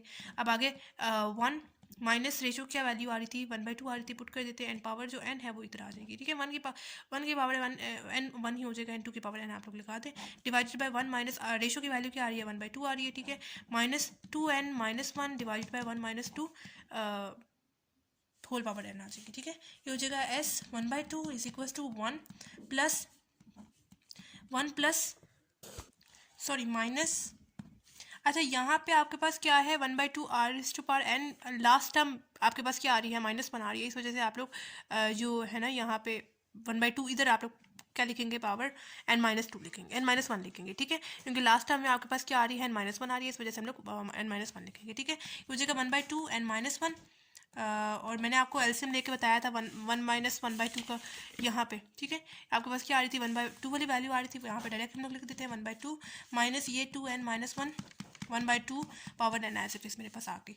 हो जाएगा s 1/2 इज इक्वल टू, ये वाला जो 1/2 है इधर डिवाइड हो रहा है, जब ऊपर जाके मल्टीप्लाई, जब ऊपर जाएगा तो आपके पास हो जाएगा मल्टीप्लाई। क्योंकि आपको पता है जब भी कोई चीज़ नीचे डिवाइड हो रही होती है और हमें उसको मल्टीप्लाई में कन्वर्ट करना होता है, जो चीज़ नीचे होती है वो ऊपर आ जाती है, जो चीज़ ऊपर होती है वो नीचे चली जाती है।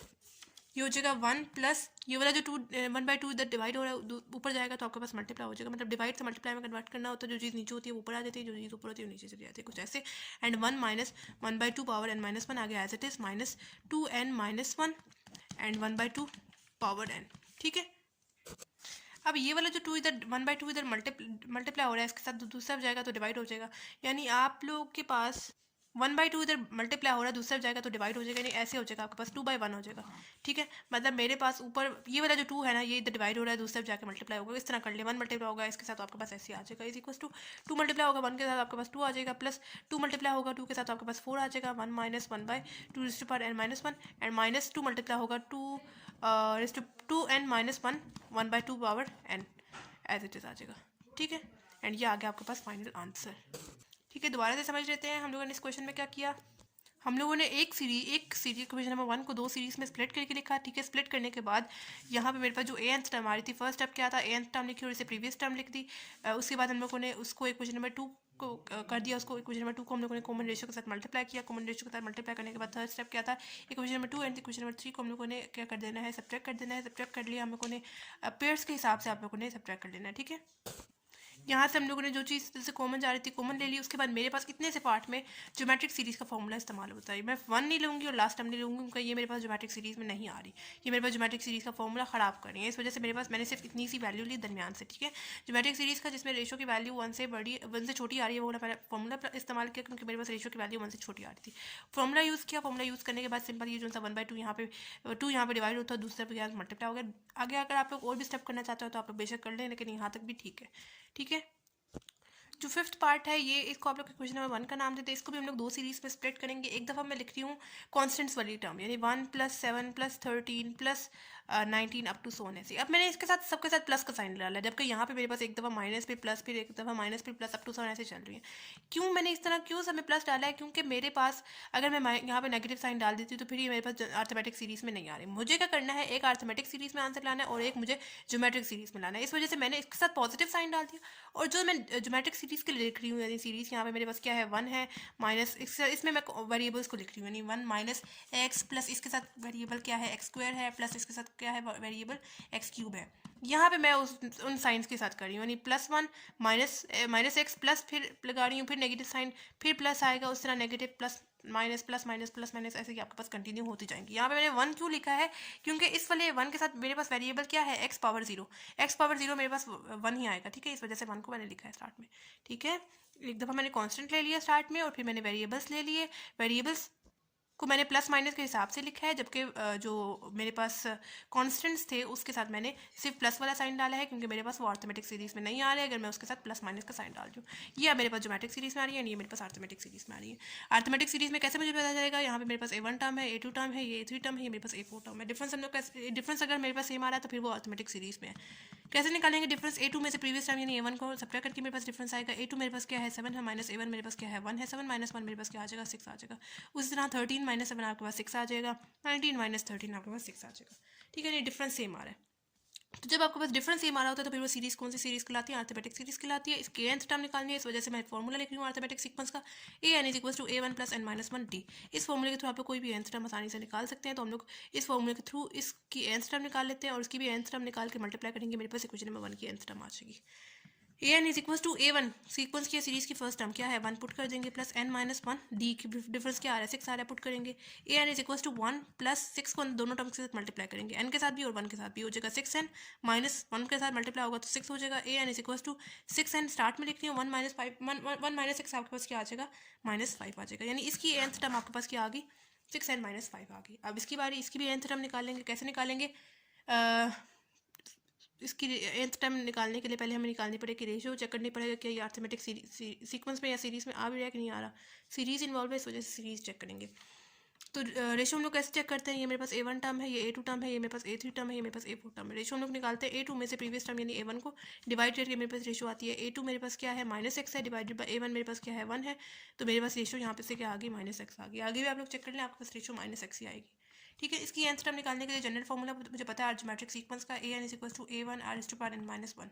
ठीक है, an is equal to A1 sequence की फर्स्ट टर्म यानी सीरीज की फर्स्ट टर्म 1 है, पुट कर देंगे। रेशियो क्या आ रही है -x आ रही है, पुट करेंगे। एंड पीछे भी नहीं रिप्लेस का किसी चीज़ से तो आगे भी नहीं रिप्लेस करेंगे। an is equal to 1 multiply -x क्या हो जाएगा -x⁻n-1 हो जाएगा। ठीक है, यानी मेरे पास यहाँ की nth टर्म क्या आ गई -x⁻n-1 आ गई। यानी अब मैं लिख रही हूँ an is equal to 6n minus 5 and मैं लिख रही हूँ -x⁻n-1, यानी दोनों का कॉम्बो मेरे पास इक्वेशन नंबर 1 की nth टर्म आ जाएगी। ठीक है, दोनों का प्रोडक्ट मेरे पास nth टर्म ला देगा इक्वेशन नंबर 1 की। अब फर्स्ट स्टेप क्या है कि आप लोगों ने लेट कर लेना है इक्वेशन नंबर 1 को s के इक्वल, उसकी लास्ट टर्म लिखनी है और लास्ट टर्म से प्रीवियस टर्म को लिख लेना है। ये आगे मेरे पास इक्वेशन नंबर 1 की लास्ट टर्म, ठीक है, an टर्म। ठीक है, अब इससे मुझे प्रीवियस टर्म निकालने के लिए सिंपली मैंने उसको किस चीज़ से रिप्लेस कर देना है, n को किस चीज़ से रिप्लेस कर देना है n-1 से। यानी मेरे पास क्या है इसकी n term n6n-5 and -x⁻n-1 है। ठीक है, इससे प्रीवियस टर्म निकालने के लिए सिंपली मैं n को रिप्लेस कर रही हूँ किस चीज़ से n-1 से, यानी हो जाएगा n-1 इज इक्वल टू आगे भी जहाँ पे मेरे पास n यूज़ होगा उसको जगह मैं n-1 लिख दूंगी -5 एंड आगे वाला -x अगेन n की जगह मैं लिख रही हूँ n-1। ठीक है, n-1 वाला आगे वाला an-1 हो जाएगा इज इक्वल टू 6 को अंदर दोनों टर्म के साथ मल्टीप्लाई करेंगे, ये हो जाएगा 6n -6 मल्टीप्लाई होगा 1 के साथ तो 6 हो जाएगा -5 एंड -x n-1 आपके पास क्या हो जाएगा -2 हो जाएगा, यानी an-1 is equal to 6n -6 -5 आपके पास क्या हो जाएगा -11 हो जाएगा एंड -x⁻n-2 आपके पास ये आ गई प्रीवियस टर्म उसकी। ठीक है, ये पुट करेंगे यहाँ पे, मतलब मैं लिख रही हूँ 6n-11 एंड -x⁻n-2 पुट कर दिया प्लस। ठीक है, फर्स्ट स्टेप क्या है कि आप लोगों ने nth टर्म लिख देनी है और इसे प्रीवियस टर्म यानी n-1 से रिप्लेस किया n को, तो हमारे पास ये उससे प्रीवियस टर्म आ गई। अब आप लोग इसको इक्वेशन नंबर 2 का नाम दे दें। ठीक है, उससे नेक्स्ट क्या स्टेप था कि आप लोगों ने इक्वेशन नंबर 2 को मल्टीप्लाई कर देना है कॉमन रेशियो से। ठीक है, कॉमन रेशियो हमारे पास क्या आ रही है, कॉमन रेशियो हमारे पास पीछे ये देखिए -x आ रही है, हम लोग पुट करेंगे मल्टीप्लाई करेंगे और दोनों तरफ मल्टीप्लाई करना पड़ेगा। इस तरफ भी हो जाएगा -sx इज इक्वल टू यहाँ पे भी कॉमन रेशियो को मल्टीप्लाई करेंगे, हो जाएगा 1 -7x plus 13x² -13x³ plus up to so on ऐसे ही 6n -11 -x⁻n-3 and 6n -5 -x⁻n-1 आ गया एज इट इज़ आ गया।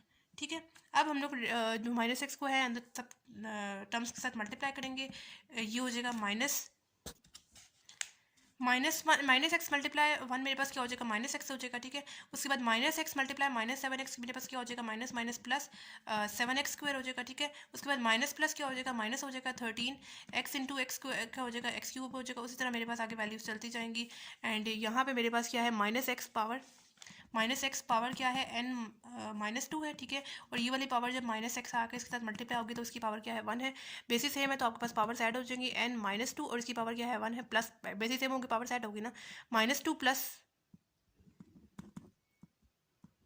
-2 + 1 आपके पास क्या हो गई, -1 आंसर आ गया, ठीक है। यानी मैं यहाँ पे अब डायरेक्ट लिख रही हूँ 6n -11 एंड -x, यहाँ पे मैं डायरेक्ट लिख रही हूँ यानी n-1 है, आपको ऊपर मैंने करके बताया ना, ठीक है। उसके बाद प्लस यहाँ पे भी वही काम करना है।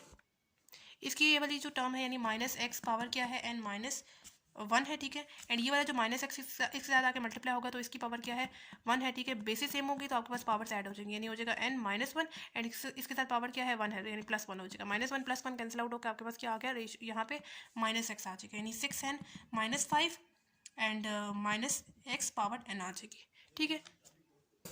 इसको अब आप लोग बेशक इक्वेशन नंबर 3 का नाम देते हैं, ठीक है। इसके बाद क्या था स्टेप, थर्ड स्टेप क्या था, सब्ट्रैक्ट कर लेना है आप लोगों ने इक्वेशन 2 को एंड इक्वेशन 3 को, ठीक है।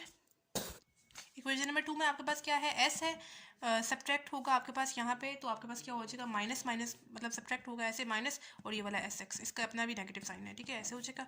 इज इक्वल टू यहाँ पे जो 1 है वो एज इट इज़ मेरे पास स्टार्ट में आ गया, क्योंकि इसमें लिख रही हूँ 13x², ठीक है। उसके बाद -7x², ठीक है, माइनस ये वाला और इसके साथ ना पॉजिटिव साइन था वो तो प्लस माइनस माइनस ही हो गया, ठीक है। उसी तरह हमारे पास ऐसे ही चलती जाएंगी सीरीज। यहाँ पे n-1 वाली टर्म अवेलेबल है और यहाँ पे भी n-1 वाली टर्म अवेलेबल है, इनको सॉल्व कर लेते हैं, ठीक है। मैं यहाँ पे नीचे करके लिख रही हूँ, ठीक है। यहाँ ये हो जाएगा 6n -5 and -x power n-1 subtract होगा किस चीज़ से, 6n -1 -11 and -x power n-1 से। एंड ये आगे वाली चीज़ यानी 6n -5 -x⁻n, ये सिर्फ एक ही अवेलेबल है यानी ऊपर नहीं है, तो मेरे पास -0 हो जाएगा, यानी -6n -5 यानी -x⁻n आ गया, ठीक है। ये देखें मेरे पास s माइनस माइनस क्या हो जाएगा, +sx हो जाएगा, ठीक है। इज इक्वल टू 1 आगे वाला as it is plus -7x minus minus क्या हो जाएगा, प्लस हो जाएगा, ठीक है। -7x minus minus plus x हो जाएगा, ठीक है। उस तरह प्लस ये 17x² -7x² as it is आ जाएगा, ठीक है, क्योंकि इसमें प्लस माइनस कोई चेंजेस नहीं हो रही। उस तरह plus up to so on ऐसे ही चलता जाएगा। इन दोनों में से मैं क्या चीज़ को नेक्स्ट स्टेप में हम लोग कॉमन ले लेते हैं। ये हो जाएगा 6n -5 as it is -x⁻n-1 भी as it is -6n -1 -x⁻n-1 भी एज इट इज, एंड आगे वाली -6n -5 एंड -x⁻n आगे कॉमन एज इट इज आ गया, ठीक है। इन दोनों में से मैं क्या चीज़ कॉमन ले सकती हूँ, दोनों में s है तो मैं s कॉमन ले लेती हूँ, अंदर माइनस माइनस प्लस हो जाएगा, ठीक है। दोनों में s है तो मैं अंदर बाहर s कॉमन ले लेती हूँ, अंदर मेरे पास हो जाएगा 1 + x हो जाएगा, ठीक है। Is equals to 1। इन दोनों में से मैं क्या चीज़ कॉमन ले सकती हूँ, दोनों में x जा रहा है तो मैं x कॉमन ले लेती हूँ बाहर ऐसे, ठीक है। ये हो जाएगा मेरे पास -7 + 1 हो जाएगा, ठीक है। उस तरह प्लस इन दोनों में से मैं क्या चीज़ कॉमन ले सकती हूँ, दोनों में x² जा रहा है तो x² को बाहर कॉमन ले लेती हूँ, अंदर मेरे पास रह जाएगा 13 - 7 रह जाएगा। अप टू सोन ऐसे ही चलता जाएगा। और इन दोनों में से मैं क्या चीज़ कॉमन ले सकती हूँ, दोनों में -x⁻n-1 है, -x⁻n-1 है, तो -x⁻n-1 को मैं कॉमन ले रही हूँ, अंदर रह जाएगा 6n -5। ये वाला जो नेगेटिव साइन है वो अंदर दोनों टर्म्स के साथ मल्टीप्लाई होगा, -x हो जाएगा एंड माइनस माइनस क्या हो जाएगा, +1 हो जाएगा। अंदर नेगेटिव साइन मल्टीप्लाई होगा ना ब्रैकेट के अंदर, माइनस आगे वाली चीज़ यानी -6n -5 एंड -x⁻n आ गया, एज इट इज आ गया, ठीक है। ये हो जाएगा s1 + x is equal to 1 -7 + 1 आपके पास क्या हो जाएगा, -6 एंड आगे वाला variable as it is x plus 13 - 7 आपके पास क्या हो जाएगा 6, आगे वाला x² as it is up to सोन ऐसे ही चलता जाएगा। +6n है -6n है, कैंसिल आउट हो गए, -5 एंड माइनस सॉरी यहाँ पे मेरे पास 11 चलता हुआ आ रहा है, ठीक है। तो ये हो जाएगा 11 -5 + 11 मेरे पास क्या हो जाएगा +6 हो जाएगा, 6 एंड आगे वाला -x⁻n-1 एज इट इज आ जाएगा, एंड आगे वाली चीज़ यानी -6n -5 -x⁻n आ गया मेरे पास एज इट इज आ जाएगा, ठीक है। तो यहाँ से मैं क्या चीज़ कॉमन मेरे पास हो जाएगा s into 1 + x is equal to 1 as it is. इन सब में से मैं क्या चीज़ कॉमन ले सकती हूँ इनमें से, ठीक है। मेरे पास यहाँ पे भी x है, यहाँ पे भी 6 है, यहाँ पे भी 6 है, उस तरह चलता चलता चलता यहाँ पे भी 6 है, तो मैं यहाँ से 6 को कॉमन ले रही हूँ, ठीक है। यानी मैं प्लस यहाँ से 6 कॉमन ले रही हूँ, अंदर मेरे पास क्या रह जाएगा -x, ठीक है। यहाँ पे ब्रेक आप लोग ब्रैकेट लगा दे, -x रह जाएगा प्लस x² रह जाएगा प्लस उस तरह यहाँ पे मैंने 6 था बार कॉमन ले लिया, मेरे पास पीछे क्या रह जाएगा -x⁻n-1 -6n -5 एंड -x⁻n आ गया एज इट इज आ गया, ठीक है। बहुत आसान क्वेश्चंस हैं। हम लोगों ने जो है प्रॉपर स्टेप्स मैंने आपको बताया कैसे कैसे आप लोगों ने करना है, first step, second step, third step, यहाँ तक आए। अब मैंने आपको बताया था क्या करना है। यहाँ पे हमारे पास ज्योमेट्रिक सीरीज का फॉर्मूला अप्लाई होगा, कौन सा, ये मेरे पास a1 टर्म है, a2 टर्म है, उस तरह लास्ट टर्म मेरे पास an टर्म होती है। रेशो हम लोग कैसे निकालते हैं, a2 में से प्रीवियस टर्म यानी a1 को डिवाइड करके मेरे पास रेशो आती है। a2 मेरे पास क्या है x² है, डिवाइडेड बाय a1 मेरे पास क्या है -x है, यानी माइनस मतलब एक्स कटिंग होगी, मेरे पास माइनस एक्स का इसका आंसर आ गया, ठीक है। यानी रेशो मेरे पास क्या आ रही है, माइनस एक्स आ रही है। तो मैंने आपको क्या बताया था, जब भी आपके पास वेरिएबल कोई आ जाए तो आप लोगों ने कौन सा फॉर्मूला इस्तेमाल करना है, आप लोगों ने ये वाला फॉर्मूला इस्तेमाल करना है, ये वाला, ठीक है। सेकेंड वाला पहले फॉर्मूला लिखते हैं, ठीक है। यहाँ पे s into one plus x is equal to 1+6। यहाँ पे हम लोग पहले फॉर्मूला लिखते हैं, क्या फॉर्मूला है, a1 1 minus r s to power n divided by 1 minus are, ये वाला फॉर्मूला है। -6 n -5 minus x is to power n आ गया, एज इट इज आ गया। s into 1+x is equal to 1+6। अब इस फॉर्मूले में हम लोग वैल्यूज पुट कर लेते हैं। a1 मेरे पास क्या है, टर्म -x है, आगे वाले 1 माइनस रेशो क्या वैल्यू आ रही है, -x आ रही है, एंड यहाँ पे पावर लास्ट टर्म की क्या है, मेरे पास n-1 है, इस वजह से मैं यहाँ पे पावर n-1 लिख रही हूँ, डिवाइडेड बाय 1 माइनस रेशो क्या आ रही है, -x आ रही है, पुट कर देंगे, ठीक है। उसके बाद -6n -5 and -x raise to power n आ गया, मेरे पास ऐसे आ जाएगा। ये हो जाएगा s into 1+x is equal to 1, ये प्लस माइनस आपके पास क्या हो जाएगा, माइनस, एंड 6 मल्टीप्लाई एक्स में आपके पास क्या हो जाएगा, 6x हो जाएगा, 1 माइनस माइनस क्या हो जाएगा, plus x raise to power n-1 divided by 1 minus minus क्या हो जाएगा, plus x and -6n -5 and minus x raise to power n आ गया, ऐसे आ जाएगा। 1+x यहाँ पे मल्टीप्लाई हो रहा है, दूसरा जाएगा तो आपके पास डिवाइड हो जाएगा, यानी 1 डिवाइडेड बाय 1+x हो जाएगा, -6x 1+x raise to power n-1 divided by 1+x, इसका स्क्वायर हो जाएगा, यहाँ पे भी 1+1 है, 1+x है, यहाँ पे भी 1+x स्क्वायर हो जाएगा, -6n -5 minus x raise to power n divided by 1+x, ठीक है। अब आप लोग बेशक यहाँ पे देखें, यहाँ पे भी डिनोमिनेटर में 1+x है, यहाँ पे भी डिनोमिनेटर में 1+x है, तो इनको कंबाइन करके लिख लेते हैं। तो मैं लिखती हूँ s is equal to 1 divided by 1+x -6n -5, ठीक है। उसी तरह minus x raise to power n, मतलब इसके साथ मैंने लिख दिया ना 1, आगे वाला माइनस साइन के साथ एज इट इज, एंड ये वाली चीज़ एज इट इज इधर करके लिख देती हूँ, -6x 1+x raise to power n -1 divided by 1+x whole power 2, and ये आ गया आपके पास फाइनल आंसर। सिंपल इस क्वेश्चन में हम लोगों ने क्या किया है, हमारे पास जो सीरीज़ गिवन थी वो ना मेरे पास अर्थमेटिक सीरीज़ में थी ना ज्योमेट्रिक सीरीज़ में थी, मैंने उसको 2 सीरीज़ में स्प्लिट करके लिख दिया, उनकी nth टर्म निकाली, उनको मैंने प्रोडक्ट लिया, तो मेरे पास इक्वेशन नंबर 1 की nth टर्म आ गई। अब फर्स्ट स्टेप क्या था कि आप लोगों ने मल्टीप्लाई कर लेना है equation number 1, sorry first step था आप लोगों ने nth टर्म लिखनी है और इसे प्रीवियस टर्म लिख लेनी है। उसके बाद नेक्स्ट स्टेप क्या था कि मल्टीप्लाई कर लेना आप लोगों ने कॉमन रेशो को। थर्ड स्टेप क्या था कि क्वेश्चन नंबर 2 को एंड क्वेश्चन नंबर 3 को आप लोगों ने सब्ट्रैक्ट कर लेना है।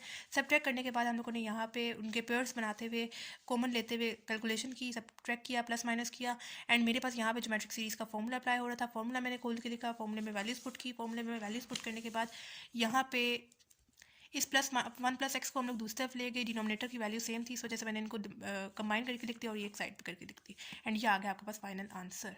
ठीक हो गया, सारे बहुत आसान क्वेश्चंस हैं, मैंने आपको स्टेप्स बताए, उसके अकॉर्डिंग अगर आप लोग करेंगे तो आपको सही से सॉल्व हो जाएंगे ये क्वेश्चंस।